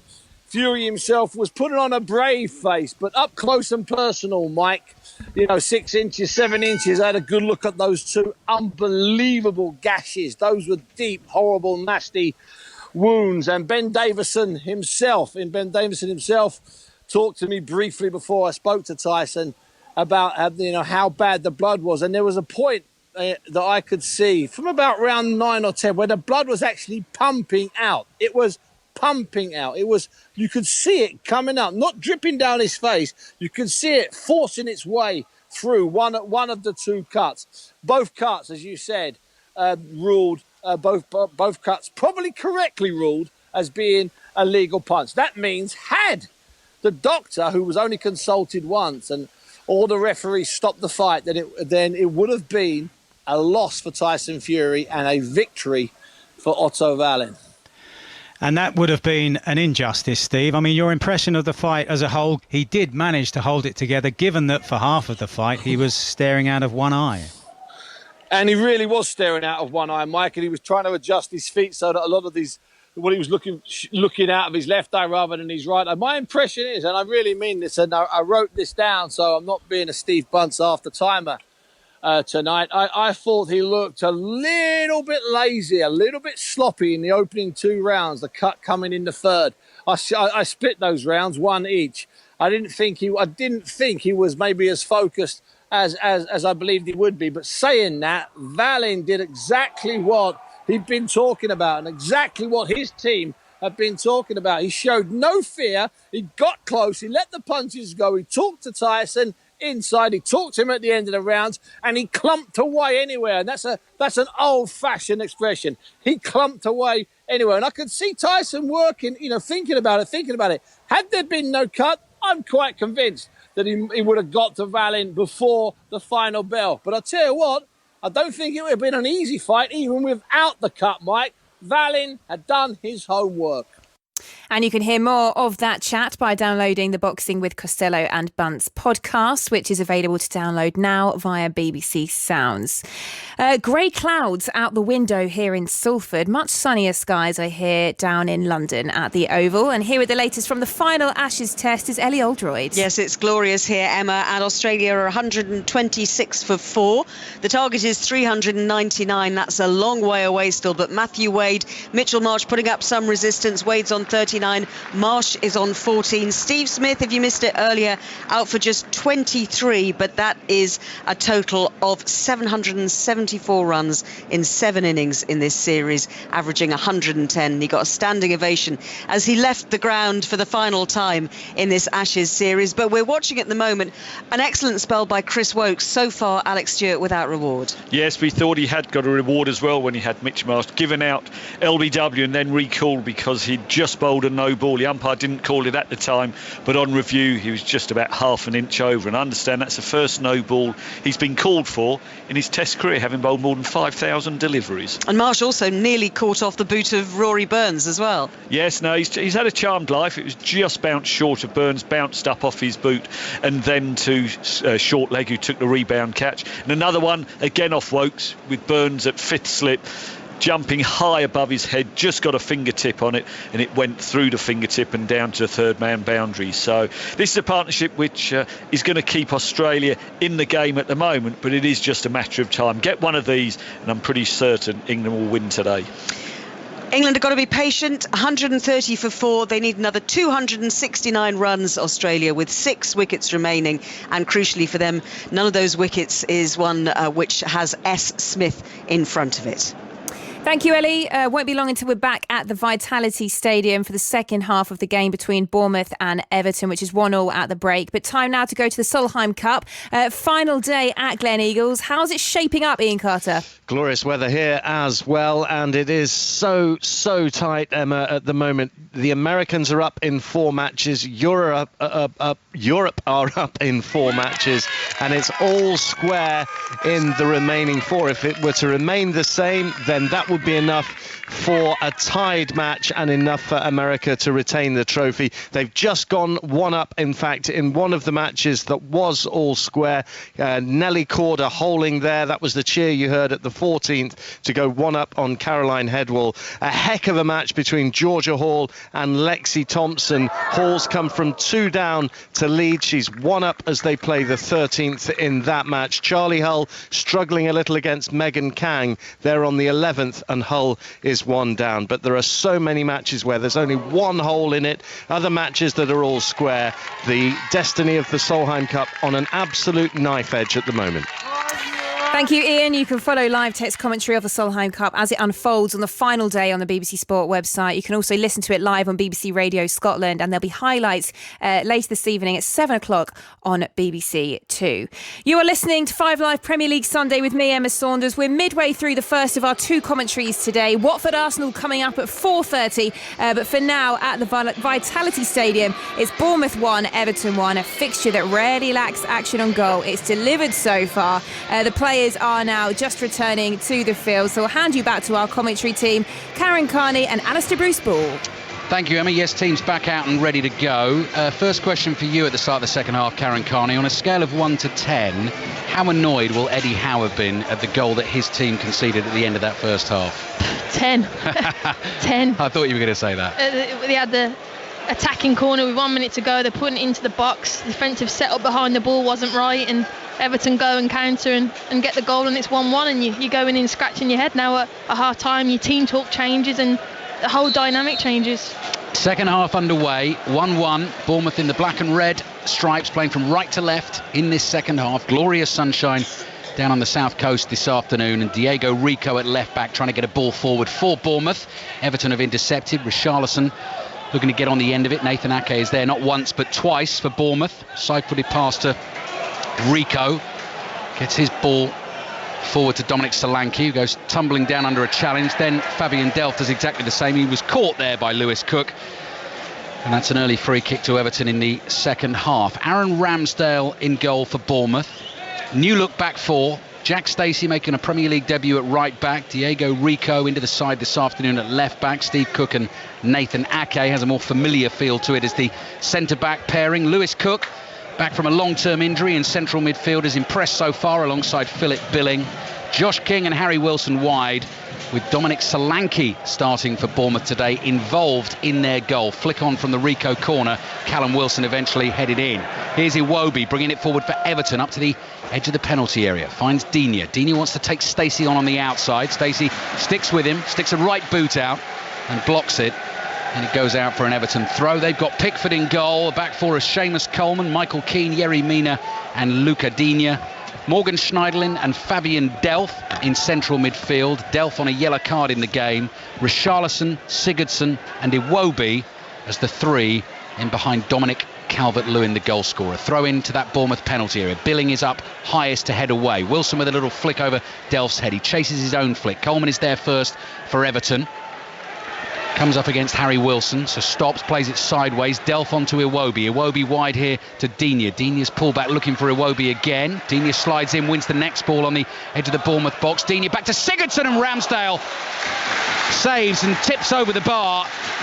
And again, it looked like a sort of desperate swipe at the ball from Aaron Ramsdale. He made one of those in the first half from Gylfi Sigurdsson where he almost seemed caught out. Bottom line is, doesn't matter what it looks like, get your hands to the ball, make the save. Yeah, it was kind of the pass into him was quite sharp and fast, and he kind of just swung his foot at it and didn't really get it low enough, and Ramsdale just palmed it over the bar. Comfortable save. Karen Carney with us here at the Vitality Stadium. 2.5 minutes played, second half. Bournemouth 1, Everton 1. Sigurdsson's corner. Deep one to the far post. Ake wins the header. On the volley is Digne with his right foot. Bounces back to him. He's chased out of the penalty area by Wilson. Cross comes in. Little flick header there from Mina on the edge of the box. Easy one for Ramsdale to catch, and Richarlison just goes running across the Bournemouth goalkeeper's path to stop him getting rid of the ball quickly. In fact, I'm going to ask Karen in a second about Bournemouth going quickly from set pieces whenever they can, because that was something you picked up on in the first half here, Karen. It's something we saw a couple of weeks ago at Villa Park as well. Villa were doing that to Everton, weren't they? Yeah, every time Aston Villa had a free kick, they just put the hand on. Jack Grealish in particular would pick it up straight away and play as quick as possible, and Bournemouth have tried to do that the same in the first half, and trying to catch Everton out, because it's clearly a weakness that Everton are great when everything's set up and they're organised, but when they're a little bit out of shape and not switched on, that's when you can really hurt them. Yeah, teams obviously feel that Everton are susceptible to those quick restarts. Just had a restart there. Bournemouth throw. Delph clears for Everton. Steve Cook wins a header. Back to Delph. Chests it down. Plays across to Schneiderlin in the centre circle. His ball cutting across the halfway line to Coleman down the right-hand side. Richarlison comes running towards him. Richarlison is down. Wants a free kick. He's not going to get it. Everton still have it with Coleman. Both managers have been out on the edge of the pitch for the entirety of this game so far, standing about 7-8 yards apart on the touchline down below us as Everton press again down the left. Cook's got to come across and win that. Won the ball. Iwobi goes barging into him. Ball actually came off Iwobi as well in the end, and Bournemouth get a throw in their right back position. An Everton win here, by the way, would put them third in the Premier League table, tucked in behind Manchester City and Liverpool. Liverpool sitting there on 15 points, top of the table. Manchester City on 10. So an Everton win today would take them to 10. But at the moment, 1-1. Luca Digne just taking a little pause here before taking his throw. Level with the halfway line. Throws back into his own half to Michael Keane. Across to Coleman. Closed down quickly by Josh King. Got the pass away though. Richarlison does well. Holds his man off and plays it back to Schneiderlin, who moves from shade to sunshine and floats his pass away to Digne on the left-hand side. Crossing to the near post. Easily dealt with by Cook on the volley. Ball drops on the right wing for Bournemouth. Solanke just trying to muscle his way past Delph. It's gone out for Everton throw on the left. And Delph on that yellow card is just going to have to be a little bit careful in this second half. Everton start to build again. Coleman again under pressure from Josh King. You don't get a moment's rest, do you, against Bournemouth with King, Wilson, Fraser when he's on the field. Header clear for Rico. Wins a second one for Bournemouth. Lewis Cook darts in quickly, toes it away from Coleman, keeps his run going down the left-hand side. Richarlison with the sliding challenge and out for a throw-in to Bournemouth on the left. It feels tight and evenly matched at the moment. Eddie Howe having a chuckle about something down on the sidelines there. Josh King jumps out of the way. Seamus Coleman clears with his right foot, and the ball is out for a Bournemouth throw inside their own half on the left. Win for Bournemouth, by the way, would put them sort of pretty comfortable mid-table. Would take them up to 7 points, so would put them level with the likes of Everton. A whole host of teams on 7 points at the moment in this early Premier League table. Michael Keane volleys away. Mina climbs over the back of Callum Wilson to clear. Callum Wilson wants the free kick, won't get it. Diego Rico knocks the ball out. Everton throw. It just feels like the two teams are just sort of sussing each other out again, Karen, and there's a real determination not to give an inch in the early stages of this second half. Absolutely. Don't show your cards too early. They're just trying to neither team have got into rhythm since the break, and they've both been nullifying each other. Right, opportunity maybe for Iwobi, but no, the ball runs away from him, and Solanke is quickly to it. Plays it across to Stacey. Didn't really have an option there, Stacey. Got closed down by Digne. He's won it back for Everton and then giving it away to Solanke. Solanke across to Harry Wilson. Back to Lewis Cook, who suddenly picks up the pace. Short, stocky little figure. Goes running forward, cross to Rico. Rico with a give and go. Josh King's not going to use him. Cuts infield from that left wing on his right foot, trying to manufacture a shooting opportunity for himself. Sigurdsson is in there eventually with a header away for Everton. Iwobi gives it back to Sigurdsson. Loads of space for Richarlison on the right, and Sigurdsson, unfortunately for Everton, has not got that pass right because Ramsdale is able to get there first. They were wide open here, Bournemouth, in the left-back position. It's like when they get an opportunity to go forward, they get so excited, they're like, right, attack, and they just leave themselves really open, when they lose the ball, and that's what Everton are doing. They're just waiting. Richarlison, Calvert-Lewin, as soon as they win it, they just go, and Iwobi, they just sprint away, and they're like, go on, find us, because the back line of Bournemouth is quite slow. Former England international Karen Carney with us here, enjoying the sunshine on the south coast. Bournemouth 1, Everton 1. Space again for Everton, lots of it. Schneiderlin under no pressure at all in midfield to Sigurdsson, able to get his pass to Coleman. Coleman looking to slide one in behind that Bournemouth defence. Trying to find Richarlison, intercepted by Rico. Rico's clearance hits Coleman and is behind for the goal kick. And Diego Rico there for a second turned to one of the ball boys and said, just hold it, just cool it. Yeah, I think, like we just said a minute ago, they're a bit out of sort at the moment, especially when there's a quick transition. They just kind of need to reshape, get into the flow of the rhythm, get Lewis Cook on the ball, and probably also Rico's struggling. He's probably just done a 40-yard sprint after Richarlison thinking, give me a break here. Everton with Michael Keane at centre-back, inside their own half to Mina. Watford Arsenal, second commentary here on 5 Live this afternoon. Kicking off at 4:30, then we're back into the Champions League football next week. Should mention we've got full commentary on Villa West Ham tomorrow night as well. And then Liverpool's game away at Napoli in full on 5 Live on Tuesday night.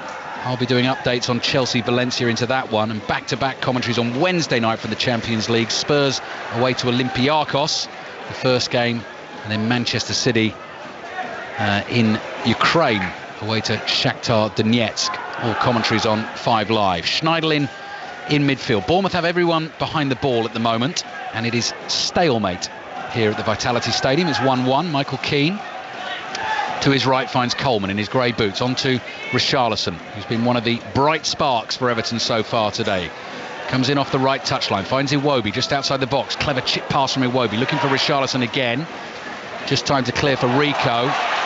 Unlucky bounce for Michael Keane there off Schneiderlin, and Bournemouth take advantage. Josh King's got the pace down the left-hand side. A couple of players to aim at in the middle as well. King up to the edge of the box, scoops it in towards Solanke. Oh, might run for Solanke again, and Mina's there just in time for Everton. Comes across, knocks the ball behind for a Bournemouth corner. Karen Carney. King, when he's running at you, he just causes so much problem. His pace, his power.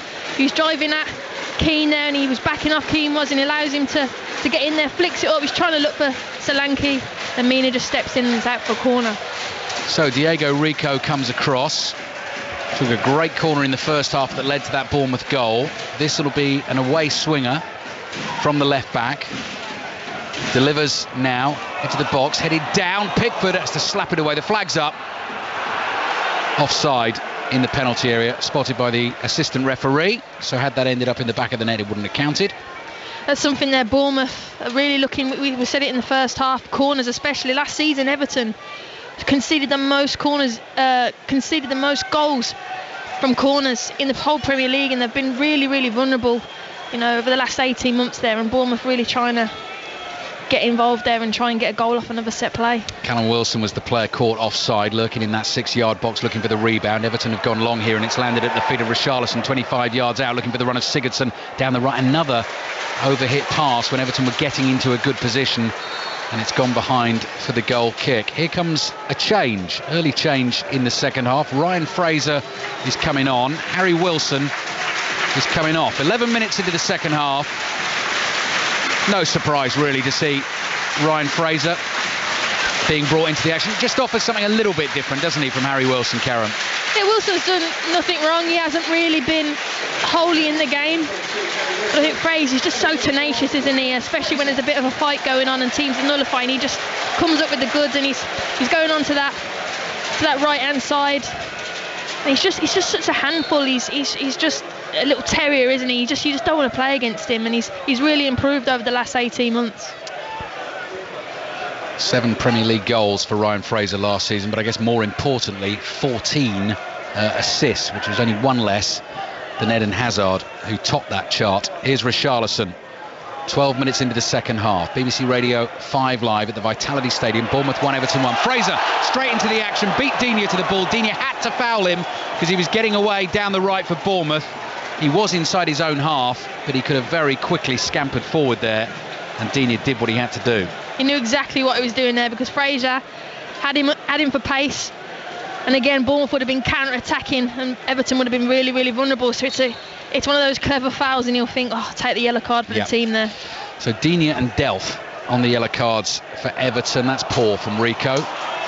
Maybe he is a little bit tired, Diego Rico, and losing concentration, because that was a simple pass. He's just knocked straight out of play on the left-hand side. Well, he hasn't played too much, has he, to be fair? And you know, you can do all the training all you want, but the intensity of a game, and especially a Premier League, and against the players that he's up against today, who are all fast, energetic players, he's probably thinking, could do with a few more match minutes there.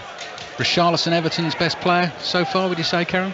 Yeah, absolutely. He's just don't give him enough of the ball. You know, if I'm playing and I know that someone's having such a good game, or they've been on fire the last couple of weeks, every time I'm getting the ball, I'm looking for him. Can I feed them? Can I feed them? Can I feed them? And Everton just don't give the ball quick enough and early enough to their best players.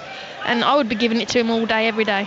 Everton have given the ball away here, and then Solanke, that's a poor pass infield, couldn't find Callum Wilson. Mina's given it a big hoof clear, and this might land for Calvert-Lewin. Bounces just outside the Bournemouth area. Steve Cook gets above him, wins the header, and nods it back to Aaron Ramsdale. And Steve Cook just holding his left knee, having jumped to win the header. Maybe hurt himself as he landed. Ramsdale under pressure from Sigurdsson. Plays out calmly to the right back position, and Jack Stacey. Stacey forward to Fraser. He's facing his own goal.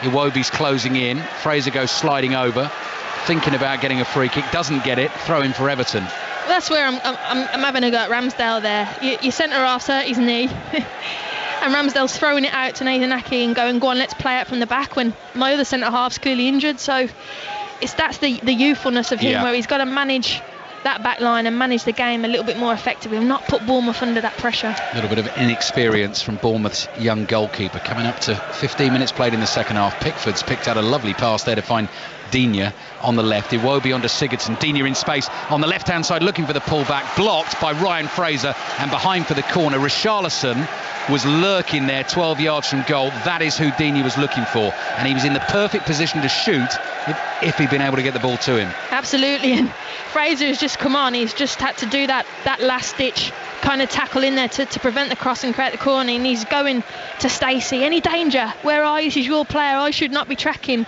your player. And Stacey's just not even looking at him, thinking I'm ignoring that. But you know, I'd be going mad as well if I was him. Digne with the corner, swinging away from goal. Yerry Mina jumps. Fraser's there again. Everton fans appealing for handball. Fraser controlled that inside his own area. Hopeful shouts. None of the Everton players went up, and Fraser's turned and cleared it downfield. Out for a throw in. Everton are having a good spell here at the moment. Paul Tierney has just said hold play for a second. So are they looking at the handball? Okay. And Cook's gone down injured as well from that earlier incident. Here we go then. Corner came in. Mina headed it across goal. We've not actually seen the angle yet of Fraser. Fraser was actually out of camera shot there. This will be a better one for us. Comes towards Fraser. And not for me. Okay. Top of the shoulder for me, but... Top of the left shoulder, leaning towards the ball. Stoppage in play here because Steve Cook is down. That is a concern for Bournemouth. Bournemouth 1, Everton 1. If I was the Everton fans, I'd be chanting for that as well, for the possible handball, but not for me. Top of the shoulder. No. Okay. Steve Cook then, just sitting inside the Bournemouth half with one of the physios, just stretching that right leg. Just having a little look at the Bournemouth bench. Chris Mepham and Jack Simpson defensive options, so certainly got the numbers there to do it. But Steve Cook is a great story, actually. Steve Cook, one of these players that's come all the way through with Bournemouth, joined them when they were in League One back in January 2012, and he cost the club just £150,000, Steve Cook, and here he is now in his 5th season as a Premier League footballer. Missed a little bit of last season actually through injury, and they do suffer, Bournemouth, when he's not there, but I think he's going to be okay. Ball-by-ball commentary, by the way, continues on the cricket at the Oval. As far as I'm aware, Australia still 4 down, 4 wickets down, second innings, chasing 399 to win. Key news there is Steve Smith out for 23, 142 for 4 at the moment, so England still searching for another breakthrough. And Solheim Cup singles being played at the moment at Gleneagles. It started Europe 8, USA 8 on the final day. Europe needing to win 6.5 points to win back the Solheim Cup. Full coverage over on the BBC Sport website. Ian Carter will keep us updated with that. Here's Schneiderlin. Halfway line, clever little back heel to himself, to Coleman. Coleman looking for Richarlison. Ake working hard to try and get across for Bournemouth. Richarlison's first touch gave him a chance to slide in, and he knocks the ball out for a throw. But Richarlison against Rico, Karen, is an uneven match. That is very much in Everton's favour, isn't it, that battle? Absolutely. We spoke about Rico's fitness earlier. He's been struggling for the last 5 or 10 minutes. He's not match fit. You can clearly see that. He hasn't played enough minutes, and again, just got to give Richarlison the ball in it, and he'll take him on 1v1 and get a lot of success. Coleman then waiting to take this throw in for Everton, deep in Bournemouth territory on the right hand side. Josh King is muscling his way into the picture, just pushes Coleman off the ball, loses control, and it goes behind for the Bournemouth goal kick. Let's get the latest then from the Oval live. Ellie Oldroyd. And this partnership between Mitchell Marsh and Matthew Wade is now worth 58 runs, and Matthew Wade has just brought up his 50 off 65 balls. Australia 143 for 4. They need another 256 runs with 6 wickets remaining.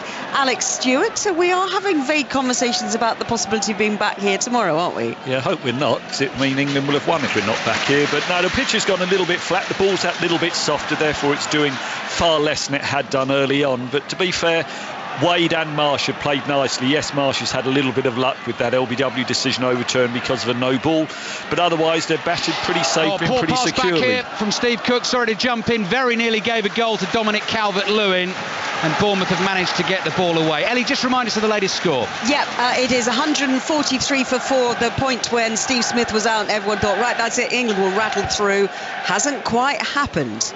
Thank you, Ellie. As I say, ball-by-ball commentary continues with the Test Match special team on 5 Live Sports Extra. Bournemouth 1, Everton 1. Steve Cook did well initially to get back and get to that ball first, and then sold his goalkeeper short, and Bournemouth had got away with one. Brilliant skill from Josh King, was caught as he played the pass, down and hurt on the left-hand side, but play continues. Rico looking for the run of Solanke. Michael Keane is able to play it back to Pickford. Pickford closed down by Callum Wilson, got his pass away in time. King is off the pitch, down hurt at the moment, and needs to get back into the action for Bournemouth. Hobbles on, and then suddenly breaks into a sprint to win the ball from Seamus Coleman. Sigurdsson has it though, 40 yards from goal for Everton, billing in strongly on Sigurdsson. Fair challenge, says referee Paul Tierney, who was right on top of that as well. Sigurdsson not happy. Jack Stacey tackled by Luca Digne, and throw in for Everton on the left hand side. It's a real arm wrestle of a second half this at the moment. Both teams sort of straining against each other, and neither team making much headway at the moment. Bournemouth 1, Everton 1. Wonder whether either manager can change it from the bench. The likes of Moise Keane possibly coming on to sort of shake things up. Josh King seems okay though, full speed down the left hand side. Richarlison chasing, King getting away from him. Richarlison slides in, catches him, free kick edge of the box, and Richarlison gets booked. King again, he's just so powerful when he's running at pace, even for Richarlison, who's no slouch. You know, he's bolstering down that left-hand side. Richarlison goes in. Does he get a little touch on the ball? Was he unlucky? I think he clips King first, which is why the foul was actually given. He clips his heel and then he gets the ball after, but yellow card. But when he's at full pelt, you can't stop King, and you just don't want him driving into that penalty box, because then you can't even touch him at all. Yeah, a little bit naughty from Josh King that, because he did look like he was struggling about 25 seconds before he set off at full tilt with the ball at his feet down the left hand side. Richarlison coming in with the challenge from behind, Set piece, Karen, set piece. All you need now is a good delivery. Fraser, we know how good he is on set plays. If he puts this on the money, we've got every good chance with how vulnerable Everton are at defending set plays. Diego Rico, ball in hands, whistle blown, puts it down. Fraser, low ball in, it goes all the way through. Ryan Fraser celebrates the goal for Bournemouth. They lead 2-1. Everton again so susceptible to the set piece. Fraser put it into the danger area. I'm not sure whether Fabian Delph got a touch on the way through, but Pickford couldn't see it. He was beaten. The referee will wait for the video assistant referee to clear the goal, and Jordan Pickford's come over for a word with Paul Tierney about the goal, but it's Bournemouth 2, Everton 1. Well, look, everyone was thinking he was going to whip it in high, and Fraser's just put it in low into an area, and Delph swings his left foot at it instead of it being his right foot, and it's kind of nicked and it's gone in. But even if Delph didn't touch it, for me that was always going in. But again, question marks. Why is Delph in that position at the near post when he's left-footed? Should be a right footer, because if it's a right foot then he can clear it away. So again, it's the setup of Everton, and that's probably why they're conceding goals. But fantastic delivery from Fraser, and when you said put it on the money, that was on the money. Plenty of fancy managers, I know, with their fantasy teams will be delighted with that news that Ryan Fraser has the goal. Bournemouth lead 2-1. Callum Wilson chests the ball down, chance for another, gets muscled out of it, corner to Bournemouth, wicket at the Oval. Ellie Oldroyd. Mitchell Marsh is out, having had several chances, and Joe Root has taken the wicket. Caught it short leg, Joss Buttler. Marsh out for 24, and Australia are 148 for 5. Certainly livened up here at the Vitality Stadium into the last quarter of the game. Bournemouth leading Everton 2-1. Another set piece coming Everton's way. Corner for Bournemouth. Ryan Fraser will take this from the left. Holds his arm up in the air. High one, deep one to the far post. Headed away. Lewis Cook is there. Clips the ball back in towards Wilson. Tries to volley it. Offside flag was up. Wouldn't have counted. Free kick for Everton. So you're right, Karen. If you're playing against Everton at the moment and you're getting free kicks and corners, it's a real window of opportunity. I think it's because you look at the leaders. Who's the leaders in this Everton team that are organising, getting people in early, getting shape, making sure everyone's in the right setup? And I'm looking and I think, I'm not sure who it is. I'm not sure who that person is that's going to drag someone in and say, you stand here and clear this ball. But they look so vulnerable. Luca Digne on the turn, clearing with his left foot down that left-hand touchline. Iwobi stretches, can't get there. Fabian Delph for Everton. A little bit more urgency about the movement now, heading towards the last 20 minutes of the game. Bournemouth looking for a second win of the season, first home win of the season as well. And here's Josh King again, nods the ball down to himself, crosses the halfway line, chased by Schneiderlin and Coleman. Schneiderlin, good challenge, slides in, and that'll be a throw-in to Bournemouth on the left. Bournemouth fans, you can hear making some noise around us in this stand that runs alongside the touchline. Double change, Karen, coming for Everton. Moise Keane and Bernard.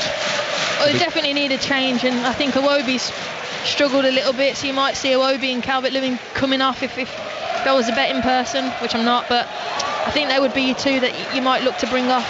Ball bouncing down on the edge of the Everton penalty area. Michael Keane wins a stooping header to the feet of Sigurdsson. Sigurdsson to Richarlison. Good 1-2. Sigurdsson already looking forward, trying to find Calvert-Lewin with the pass. Calvert-Lewin moved into the offside position. He had to go right. Richarlison was never going to catch it, and the ball has gone out for a throw-in to Bournemouth in their left-back position.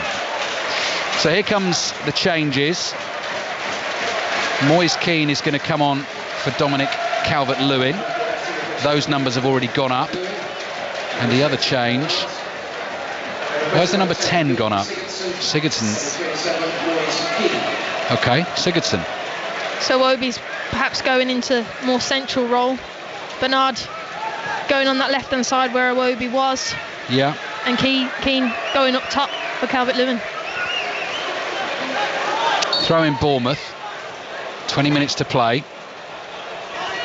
Taken by Diego Rico down the line. Schneiderlin heads it forward. Lewis Cook clears for Bournemouth. 2 headers there. 3 headers from Everton. Richarlison with the third one across the field to Bernard.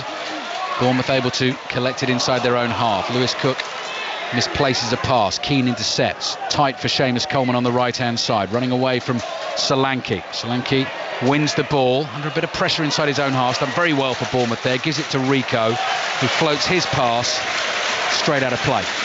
I know we spoke about Calvin Lewin before the game, but I'm actually looking at it from a different angle now. I'd be really disappointed coming off if I was him, because he gets such a hard time that the quality up to him is just not good enough, and he's come off, his confidence must be, he scored and he's thinking, right, this is my chance. And he must be coming off now, rock bottom again. Oh, Callum Wilson played through, offside flag stays down, great chance for Wilson, and he's taken it. And Jordan Pickford looks at his defenders and shrugs and says, what can I do about that? Callum Wilson, cool as you like, in the one-on-one. Bournemouth 3, Everton 1. Well, Everton, what are you doing there? From a throw-in, clears it half-heartedly.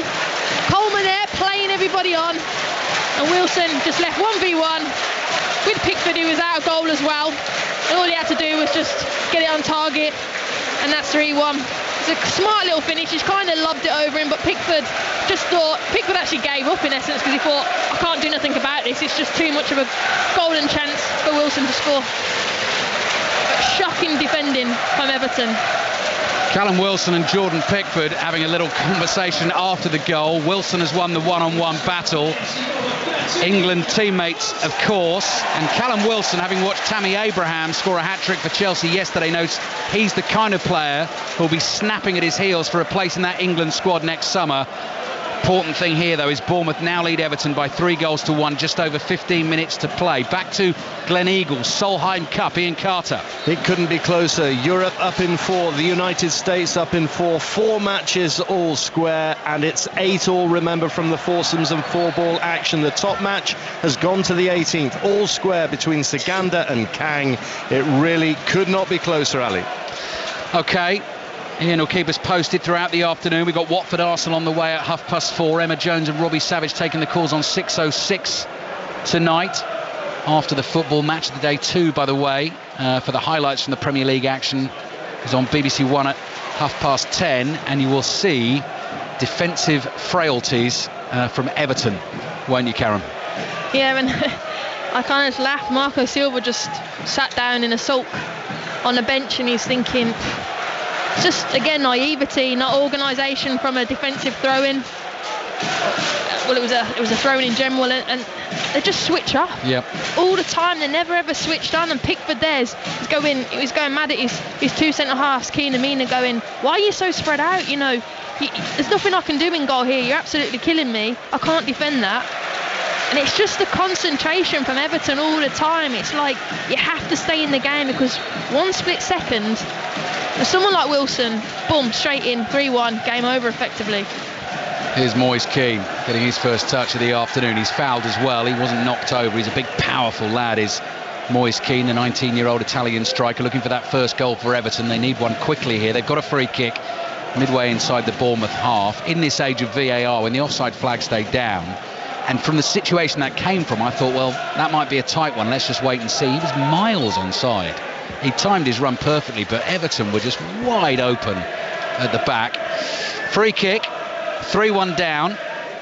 There was a 3-3 draw here a few seasons ago between these two. Dinia's curling it in, headed away bravely under pressure by Billing. Rico clears with his left foot. Lewis Cook is the furthest forward for Bournemouth to chase it. Seamus Coleman is there first. Cook's going to try and stick with him. Coleman gets away from him. Billing misses his challenge on Iwobi. Iwobi was almost pulled back. He keeps going. Chance for Everton here, up to the edge of the box, looking for Keane. Poor pass from Iwobi. Fraser's able to clear. Josh King jumps with Michael Keane, and the decision goes Bournemouth's way. Michael Keane, frustrated, kicks the ball into the advertising hoardings. And Paul Tierney's going to come over and have a word with Lewis Cook as well. So Bournemouth 3, Everton 1. The job for Bournemouth now, Karen, is to shut it down professionally. They've got themselves 2 goals ahead. Obviously take any chances if they come. But considering the games we've seen between these two teams, last season it was 2-2, a few years ago it was 3-3. Just got to close it down. But they've got to see the game out, like you said, and it looks like they're going to bring on Lerma now just to see up that midfield and the defence. They don't need to go and get goals. They don't need to go gun-ho. They just need to now not concede, and they win the game comfortably. Digne on the left-hand side. Well, Bernard wasn't making that run down the left for him. Digne was looking for the pass down that channel. Ryan Fraser covered the ball and just lets it run behind for the goal kick. 14 minutes to play. Jefferson Lerma coming on for Lewis Cook. And you can probably hear around the Vitality Stadium. A standing ovation for 22-year-old Lewis Cook. That his first appearance for Bournemouth since the 4th of December 2018, when he suffered a very nasty knee injury against Huddersfield, and he really was making great strides at that point, a regular starter in Bournemouth's central midfield. This is a man who has played football for England. One cap he won as a substitute against Italy in March 2018. Lovely to see a player come back from an injury like that, Karen. Absolutely, and to get the minutes he's got today. He's played on Tuesday night, he's played today, his first game back.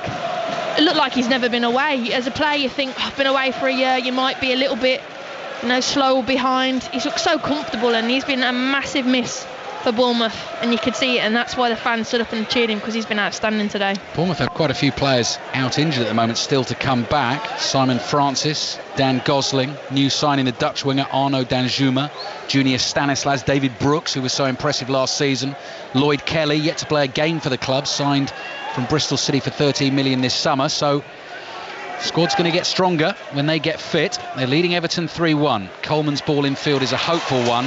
Everton look like they've run out of ideas a little bit here. Bournemouth look the more likely to score again. Wilson using the pace of King down the left-hand side. Solanke making ground in the middle. King with a couple of step-overs into the box, crosses into the far post. Digne is there, brings it down brilliantly and balletically at the far post on his left foot.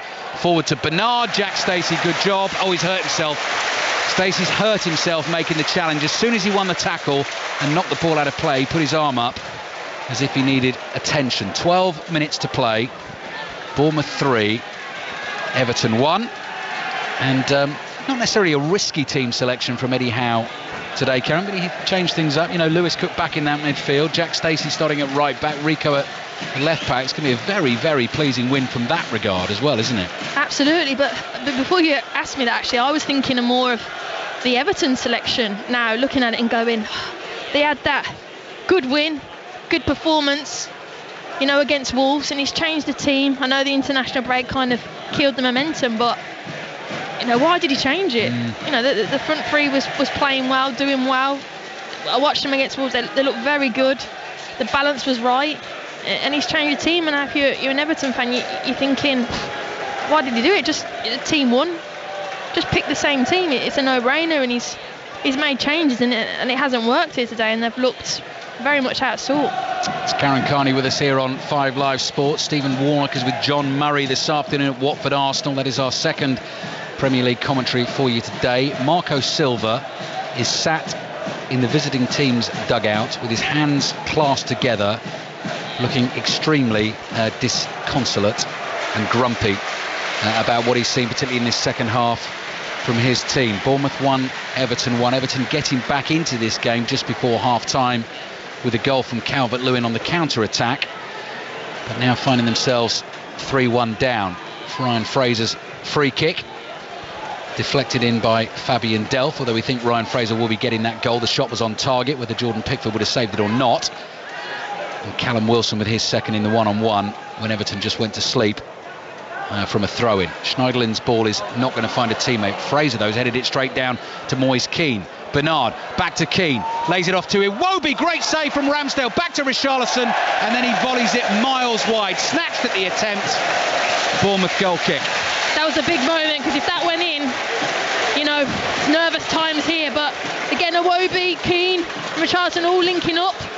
Ball gets played into Keane, turns, gets a little touch tackle, it falls to Iwobi, who has the shot just outside the box. He hits it right at the goalkeeper disappointingly, and the rebound comes to Richarlison, who doesn't even hit the target, and that sums up Everton's afternoon. I think Richarlison's coming off here. He is.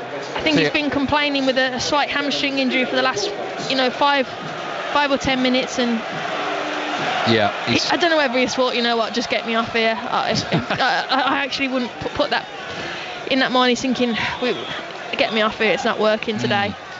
Well, if he does even have a slight concern about a hamstring injury, then it's wise to get him off, because if this game has gone, Walcott's come on.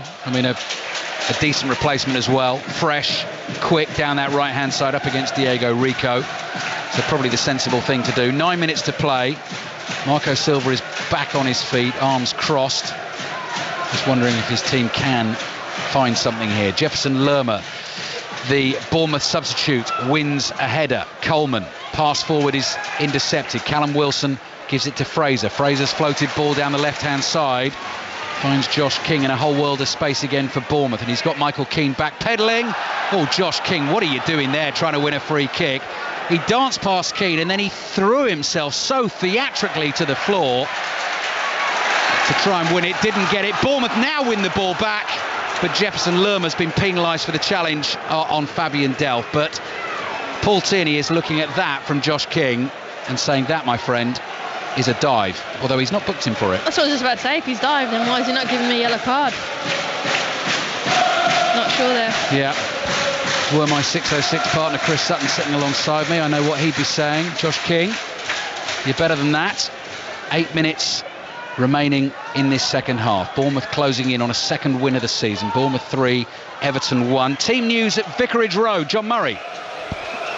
Well, Quique Sanchez-Flores makes 3 changes from Javi Gracia's last starting lineup. Deulofeu, Capoue and Holebas are in for Pereira, Janmaat and the injured Cathcart. Record signing Sarr is only a substitute. Danny Welbeck not involved against his former club. 2 changes for Arsenal, which see Mesut Ozil starting his first appearance of the season. Ceballos also comes in with Torreira on the bench and Lacazette absent injured. Thank you, John. Commentary on the way at 4:30 here on 5 Live. And that was the point you were making, Karen, before the game about Arsenal and Lacazette missing. Mesut Ozil makes the first start of the season for Arsenal. There's talent there. It's not bad, is it? You know, Lacazette out, Ozil in. It's not bad at all. 7 minutes remaining in this game. If Everton can find a goal, then it may just get a little nervy for Bournemouth, but they're in control at the moment, leading 3-1. Steve Cook wins a header and nods it out of play for an Everton throw on the left. Digne takes it. Playing the ball back to Yerry Mina.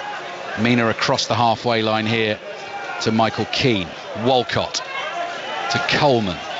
Coleman's ball forward, chested down by Ake, intercepted. Diego Rico to Wilson. Lovely flick from Wilson round the corner, asking King to chase. And Michael Keane, under pressure, has stumped it out of play for a corner. He's claiming he was fouled by Josh King there, and that's why he's hit that so hard, so clumsily behind his own goal line. But Bournemouth get the corner. Be interesting to hear from Everton fans on 606 tonight. Emma Jones and Robbie Savage taking the calls. They'll probably have a word, Karen, I think, about team selection. They may want a word about defending set pieces. Absolutely. I think Robbie will be keen to put his opinions in there. You know what he's like. He's never short of them, is he? Saw him on tech ball yesterday. Not sure how he won that on old BT. Against you? No, I was watching, thankfully. Okay. That's not my game, that's his. Ryan Fraser with the corner here for Bournemouth. 6 minutes remaining in this second half. Fraser curls it in with his right foot.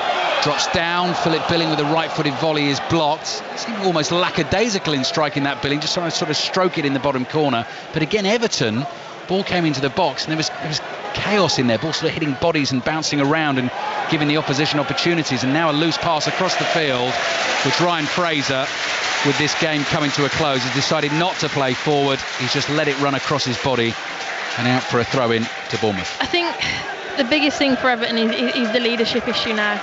You know, you look down, as heads down, Bernard, Iwobi, Walcott, you know, all their heads are down. There's no one really galvanising the team. I know it's 3-1, but should never have got to that in the first place, and that's why they concede on set plays and just the lack of leadership in this team. Josh King's suddenly gone down. That seemed off the ball to me. Bournemouth 3, Everton 1. Latest from the Oval, Ellie Oldroyd. And it's tea here, Ali. 167 for 5 is the score. And we thought just for a moment that Tim Payne had just got caught out in this final over before tea, falling just short, though, of Sam Curran off the bowling of Jack Leach. But England, just the 2 wickets in the session, going to have to be patient, aren't they? They are, and they have been patient, which has been good to see, because very rarely do you bowl a side out for next to nothing in the 4th innings of a game when the pitch is still playing well. But 167 for 5, England will be very, very happy. They've still got 4 sessions left to win this game, but more importantly, can they finish it today? Can they take 5 sessions in the last 2 hours plus the extra half hour if required? Matthew Wade is still there on 60. He was having a little conversation with Ben Stokes as they walked off the field together at tea. A lot of interesting debate about what was said on the field yesterday. Matthew Wade is known as one of the chattier members of this Australian side, shall we say. Australia need 232 more runs to win. They're 167 for 5 at tea. Iwobi very nearly had a shooting opportunity from close range there for Everton. It was worked to him by Theo Walcott. Steve Cook got a foot in the way just in time. Everton desperately looking for a way back into this game, running out of time fast. 3 minutes plus added time to play. Bernard into Keane. Moise Keane couldn't control it. Diego Rico looks exhausted, comes across. Look at him, he's dragging his body back to the left back position. Fabian Delph is on the ball for Everton. Please, I didn't have to rudely interrupt Alex Stewart that time. Ellie and Alex Stewart providing us with the updates on 5 Live Sport this afternoon. Watford Arsenal on the way in full. 6:06 with Robbie and Emma Jones to follow that. Here's Iwobi, 35 yards from goal, playing it back to Yerry Mina. Mina to his left, finds Digne. Digne to Bernard, back to Mina. Bournemouth quite happy to hold Everton here. Mina towards Moise Keane, he can't do too much with that. Steve Cook does a good job on him. Bernard quickly nips in to get the ball back for Everton before Ryan Fraser could get there. Michael Keane's got it on the halfway line. 2.5 minutes plus added time to be played. Here's Iwobi. Iwobi's ball forward, intercepted by Billing. Iwobi's won it back with strength. Billing still down on the floor. Iwobi plays it to the right. Here's Seamus Coleman, crosses deep towards the far post. Fraser's there, taking absolutely no chances. Powers the header behind for the Everton corner. That's what Everton should have been doing for the last 25 minutes, attacking down this right-hand side. You said that Rico looked exhausted, and he really does. Why not go and exploit him, go and overload him, put him under pressure? And they just haven't done that. They just haven't used their intelligence enough for me, Everton, today, and they've just been slightly naive. Luca Digne with the corner for Everton. We're in the 89th minute of the game, into that near post. Got it away by Steve Cook. He's been everywhere for Bournemouth again in this second half, snuffing out the danger. Throw in for Everton on the left-hand side. Remember, Bournemouth's first season in the Premier League.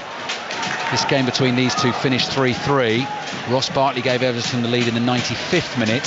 Stanislas equalised in the 98th. It ain't over till it's over, but Bournemouth closing in on the win at the moment. Here's Delph. A lot of Everton possession here, but Bournemouth dealing with it quite comfortably.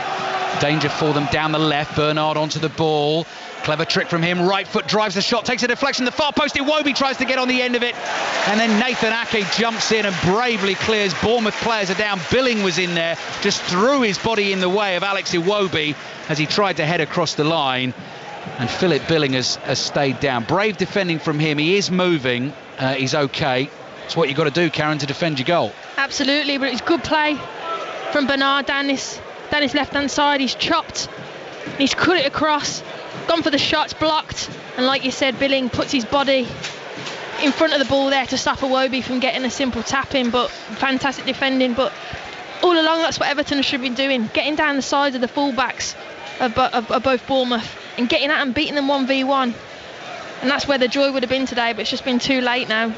Billings hurt himself because he basically got the full weight of Alex Iwobi on top of him. Iwobi went for the header. Billings stretched one of those long legs of his that he was telling us about before the game out, and Iwobi just came crashing down on top of him. He's been a good signing so far for Bournemouth. Philip Billing at £15 million from Huddersfield. He's done a good job in there today. He's a good player and he's young, and he's still got a lot to learn defensively, in my opinion, but in possession he's fantastic. He reads the game very well.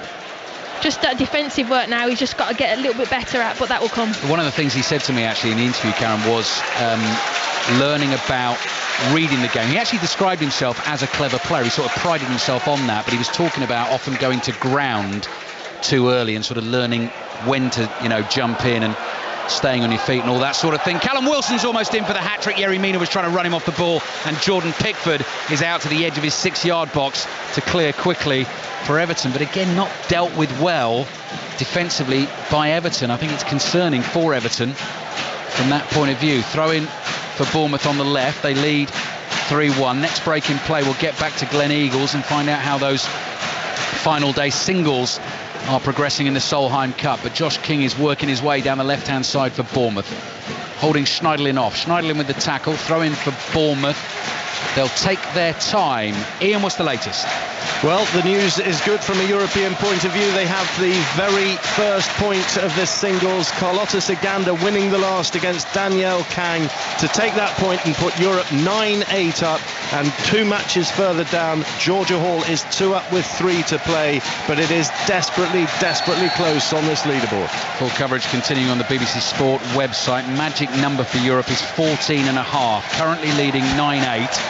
And Georgia Hall in good shape to make that 10 points to 8, which will put a little bit of pressure on the American team. England chasing 5 wickets at the Oval, 167 for 5 at T. Australia. Here's Theo Walcott for Everton. 5 minutes of added time being played here. Bournemouth leading 3-1. Steve Cook there again for Bournemouth, sliding in, taking it off Walcott. It runs back to Iwobi. Schneiderlin plays across the Bournemouth half to Delph. Delph's got Digne in space on the left-hand side to Bernard. Little give and go, chip pass, Digne's floated cross, blocked by Ryan Fraser, who actually has been as good defensively, Karen, hasn't he, since coming on for Bournemouth as he has going forward, Ryan Fraser. He's really helped Stacey out. He probably hasn't got a lot of minutes on his belt, Stacey, because he's new into the team, and Fraser's come in and really give him that support and encouragement and tracking back and doing the dogged work that sometimes you need to do as a winger that you don't want to do at times. Corner then for Everton. Digne takes it, swinging away. Mina jumps, it comes to Walcott on the edge of the box. Oh, he didn't hit that properly at all, sort of scuffs it into the ground, and it bobbles into the arms of Aaron Ramsdale. My stopwatch tells me we've played 3 minutes of the 5 minutes added time. So Everton need 2 goals in 2 minutes, and Bournemouth want to make a change as well, just to sort of break up the rhythm a little bit. Chris Mepham is waiting to come on. Eddie Howe's just told Ramsdale, I think, to boot the ball out of play to make the change, unless he was just saying get rid. Fraser heads it forward. Callum Wilson still wants this hat-trick. Just a little barge there on Seamus Coleman to try and knock him off balance. Coleman has the ball down by the byline on the right. Clears. Has it gone out of play? Yes, it has gone out of play for a throw-in to Bournemouth on the left. Here comes the change. Chris Mepham's coming on for Diego Rico, who, as we said, he almost needs to be carried off the pitch, Karen. Diego Rico, he's really, really puffing and panting. He's given everything he can today, and it hasn't been easy against the pace and power of Iwobi, now Theo Walcott, Moise Keane. Just Everton's front line is pure pace, and when you haven't played a lot of games and you haven't got a lot of minutes behind you, he'll be feeling that tomorrow. Just over a minute to play. Ball is down at the Everton end. They're trailing 3-1. They've won a free kick. Coleman wanted to go quickly there, looked up, and there was no Everton player forward for him to hit. Callum Wilson's going to slow it down just by standing right in front of the ball. Michael Keane's complaining. Bournemouth going to be good value for this win, do you think, Karen? Deserve the 3 points? Yeah, I think they have. I think Everton have been naive and haven't performed, and individually players haven't stepped up, and I thought Bournemouth have had some really good performances today, took their chances very well. So yeah, I think they deserve the 3 points. Philip Billing again is there for Bournemouth, takes it off Iwobi. Iwobi's trying to win it back off Josh King. King's just trying to keep it for Bournemouth now and run the clock down. He's doing it really well, chased by Schneiderlin and Coleman, shoved over by Coleman, and it's going to be a late yellow card. Actually, Schneiderlin gets the yellow card for the challenge. The pair of them made the tackle. Josh King doing a fantastic job for his team. So Everton are going to lose the game. They've conceded some poor goals. They've picked up 4 yellow cards in the game, and they are a bit of an enigma. Everyone talking this season about the improvement towards the end of last season, the 3-2 win against Wolves, the win against Watford. Were they going to challenge the top 6? And you watch them on today's performance, and you don't think they're anywhere near that. Full-time whistle blows. The 2 managers shake hands. 2 goals in the second half for Bournemouth. Ryan Fraser off the bench to make the difference. His free kick deflected in by Fabian Delph. And then Everton just going to sleep for Bournemouth's 3rd goal. Callum Wilson got played in, miles onside, stuck it past Jordan Pickford. And as things stand after 5 games of the Premier League season, Karen, Bournemouth are on 7 points and Everton are on 7 points as well. There's some thinking for Marco Silva to do there, I think. Yeah, he's got to get his team selection right, in my opinion. You know, I don't think he got it right today. I don't think he got it tactically right. I think the weaknesses for Bournemouth were down their sides with their fullbacks, and I think they just played too narrow. And I thought it was quite a naive tactical performance by Everton, and they didn't deserve anything from today's game. Margot Silva looks dejected. The Everton players exactly the same, but they are doing the decent thing. They are going over to the travelling supporters who come here in their numbers. I'm sure they've enjoyed an afternoon in the sunshine. That stand they sit in has been in blazing sunshine all afternoon. But yeah, frustrating performance from Everton. Really good win for Bournemouth. First home win of the season. It's finished Bournemouth 3, Everton 1.